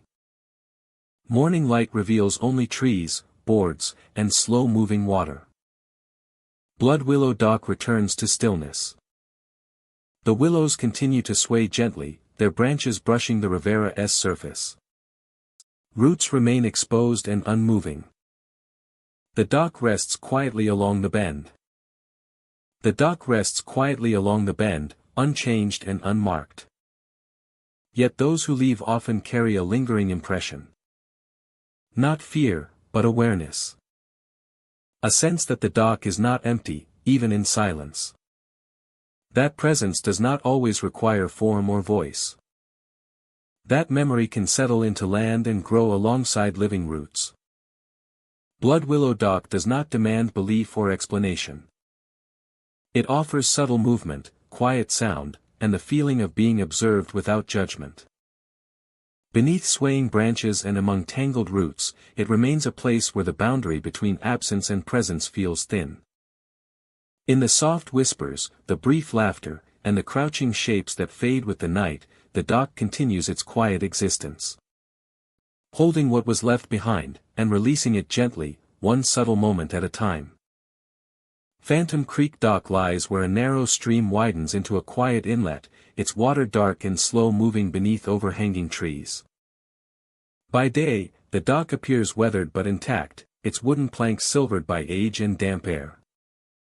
Moss gathers along the edges, and the creek reflects fragments of sky between drifting leaves. As evening settles, the first changes arrive without announcement. The light fades unevenly here, drawn down into the creek bed and absorbed by the surrounding forest. Sound thins. The steady murmur of water softens until it feels distant, as though heard through layers of cloth. The dock stretches forward into shadow, its far end difficult to distinguish from the darkness beyond. Then the lanterns appear. One by one, soft pools of warm light bloom along the length of the dock. They hover at a familiar height, evenly spaced, illuminating planks and rope without revealing any source. No hooks hang above them. No hands carry them.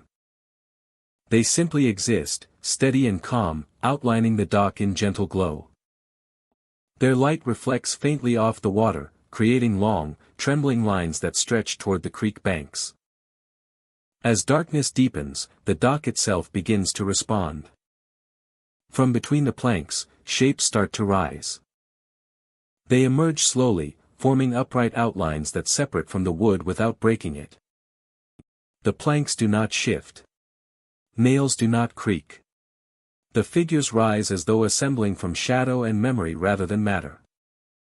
Their forms are human in shape but incomplete, edges softened by darkness and lantern light. These figures stand briefly near where they emerge, then begin to move. Some drift toward the lantern glow. Others turn toward the water. Their motion is smooth and unhurried, entirely silent. Ordinary shadows stretch beneath the lanterns as expected. But others detach completely. These independent shadows glide across the dock surface, crossing planks and slipping beneath railings without regard for light or structure. Some shadows gather briefly near the figures, pooling at their feet before drifting away again. Others move alone, sliding along the dock edge or crossing into open space where nothing stands to cast them. Despite the unsettling visuals, the atmosphere remains controlled and measured. Nothing rushes. Nothing lunges. The lanterns continue to glow steadily. The figures move calmly. The shadows glide without haste. Visitors standing among the lantern light often describe a sense of alignment, as if stepping into a sequence already underway. The dock does not react with surprise. It seems prepared, as though this arrangement has occurred many times before. Phantom Creek Dock once served as a regular stopping point along the waterway. Boats arrived at dusk. Lanterns lit the planks. Workers moved quietly as cargo was unloaded and secured. Over time, the traffic slowed, then stopped. The dock remained, holding the memory of routine long after its purpose faded. Some believe the nightly phenomena reflect those old patterns. Lanterns marking familiar positions. Figures rising where people once stood. Shadows continuing movements long practiced, separated from the bodies that once cast them. The entire space feels balanced, waiting. When movement resumes, the cycle continues. Figures drift again along the planks. The lanterns brighten back to their steady warmth. Attempts to document the experience have produced limited clarity. Photographs capture lantern light without visible sources. Video footage shows shapes rising and dissolving that resist focus. Audio recordings reveal only ambient water and distant forest sounds, unchanged by the visual activity. Scientific explanations suggest reflections, moisture, and low light conditions may contribute to unusual perception. These explanations address individual elements, but not their coordination or repetition. As the night progresses, activity reaches a quiet peak. Lanterns glow fully along the dock. Figures rise at regular intervals. Shadows move confidently, tracing routes that feel familiar rather than random. Then, without warning, the process begins to unwind. Figures slow their movement and thin, dissolving back into the planks from which they rose. Shadows lose cohesion, rejoining the structure beneath them or fading into ordinary darkness. Lanterns dim one by one, their light retreating without flicker or sound. By the time night begins to loosen its hold, the dock is dark and empty. The creek flows quietly. Shadows behave normally once more. No trace remains of the activity that filled the space moments before. At dawn, Phantom Creek Dock appears unchanged. Sunlight reveals weathered planks, calm water, and moss-lined edges. No lanterns remain. No marks suggest recent movement. The dock looks abandoned in every ordinary sense. Those who leave after witnessing the night often describe a lingering sense of order rather than fear. The experience feels deliberate, as though governed by rules that no longer need explanation. Phantom Creek Dock remains open to the elements and the slow passage of time. By day, it offers quiet water and still reflection. By night, it sometimes resumes a silent routine shaped by light, motion, and shadow. Lanterns may once again line the dock without source. Figures may rise quietly from the planks. Shadows may glide freely across the wood. Not as a warning, and not as a threat, but as a reminder that some places remember how they were once used, and continue their patterns long after the need has faded. Darkwater Harbor Dock sits within a wide inlet where the sea presses inward and the shoreline curves into a natural basin. The shoreline curves into a natural basin. Tall piers stretch out over the water, their supports sunk deep below the surface. Their supports sunk deep below the surface where light never fully reaches. By day, the harbor feels subdued but functional, a place once shaped by routine and movement. A place once shaped by routine and movement. Weathered planks bear the marks of long use, and rusted fixtures remain bolted in place. Suggesting activity that faded slowly rather than ending all at once. Even in daylight, the water beneath the docks appears darker than expected. The harbor holds sound closely. Waves lap softly against the pilings, but the noise does not travel far. Voices echo briefly, then disappear, as if the air itself refuses to carry them beyond the piers. As evening approaches, Darkwater Harbor Dock begins to change. The sky dims unevenly, and shadows gather beneath the structures long before night fully arrives. The water darkens further, smoothing into a glossy surface that reflects almost nothing. Wind moves across the harbor in short bursts, carrying the scent of salt and damp wood. The docks creak faintly, responding to subtle shifts below. After sunset, the first figures appear. They rise silently along the piers, emerging from the spaces between posts and railings. Pale shapes form gradually, standing upright where moments earlier there was only shadow. The figures do not climb or step forward. They simply rise into view, motionless and calm, as if lifted by the harbor itself. Visitors describe an immediate stillness when this happens. The air feels heavier. Sound dampens. Looking directly at the figures causes their outlines to soften, blending into the darkness until they seem almost transparent. When attention drifts, even slightly, the figures become clearer again, holding their silent positions along the edges of the docks. Soon after, ghostly lanterns appear. Soft lights float above the planks, hovering at shoulder height. And drifting slowly along the walkways. There are no hooks, no wires, no flames. The lanterns glow steadily, casting warm circles of light that slide gently over wood and water. They move with purpose, following the length of the docks and the intersections of the piers. As if retracing familiar routes. The lanterns do not flicker with the wind. They do not collide or scatter. Their movement is controlled, deliberate, and unhurried. Visitors often find themselves walking beneath them without realizing it. Steps falling into an easy rhythm guided by the soft glow ahead. Footsteps echo behind those walking the docks, matching their pace with unsettling precision. When visitors stop, the sound continues for a moment, then fades. Whispers drift through the harbor, layered and indistinct, brushing past like breath rather than voice. Occasionally, faint laughter carries across the water, distant and gentle, never sharp, yet deeply unsettling in its calm familiarity. The sounds do not come from a single direction. They move freely, sliding along the piers and beneath the docks, sometimes circling back without warning. Turning around reveals empty walkways and drifting lantern light, yet the sensation of being followed remains. Some say the water itself becomes active. Beneath the planks, the surface shifts in subtle ways. The water presses closer to the pilings, then recedes again, as if breathing. Reflections stretch and distort, occasionally showing movement that does not align with anything above.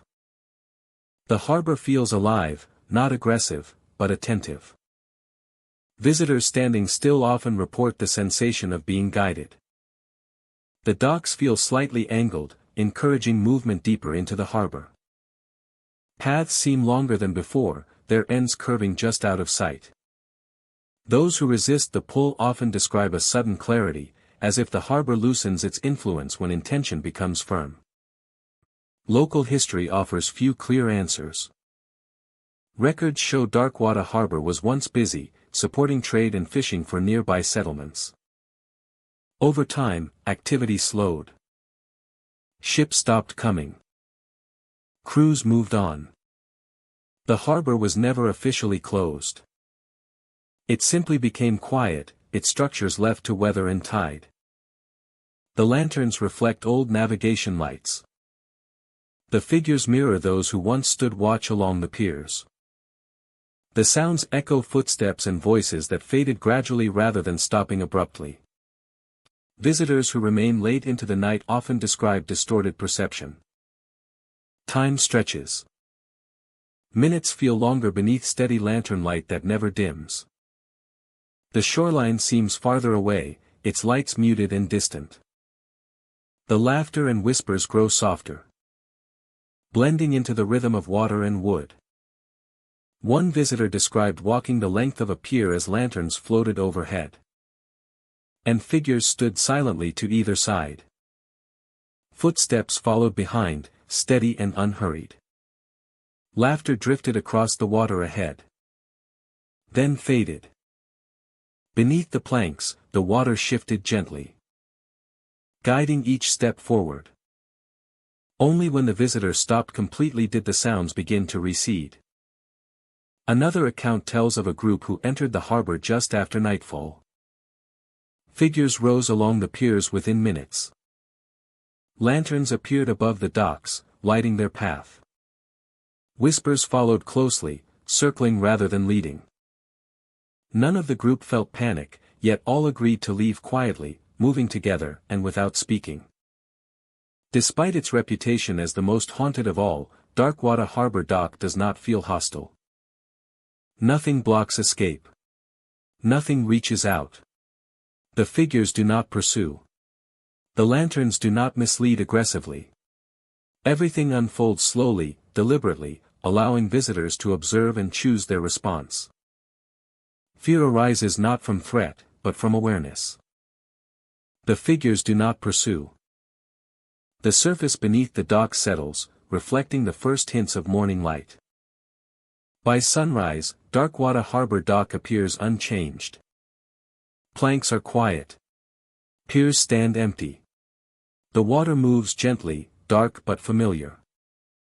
Visitors arriving in daylight often sense nothing unusual, unaware of the presence and motion that filled the harbor hours earlier. Those who experience the harbor at night leave with a lasting impression. Not fear, but understanding. That water can carry sound, memory, and movement long after people are gone. Darkwater Harbor Dock waits within its sheltered basin, shaped by tide and time. When night falls, figures rise along the piers, lanterns float above the docks. And sound follows softly behind each step. The harbor does not call out. It does not warn. It simply listens, alive in quiet ways. Guiding the unwary not through force, but through familiarity. Until the light returns and the water grows still once more. Thank you, my dear friend, for walking with me tonight through the haunted abandoned fishing docks of Maine. These docks may seem quiet by day, but by night they are alive with shadows, whispers, and spirits that refuse to rest. If you ever wander along a harbor at night, and fog drifts low, or shadows move across the planks, or lanterns appear floating above the water, remember this. Not every shadow is harmless. Not every plank is safe. And not every figure belongs to the world of the living. Walk carefully. Keep your lanterns close.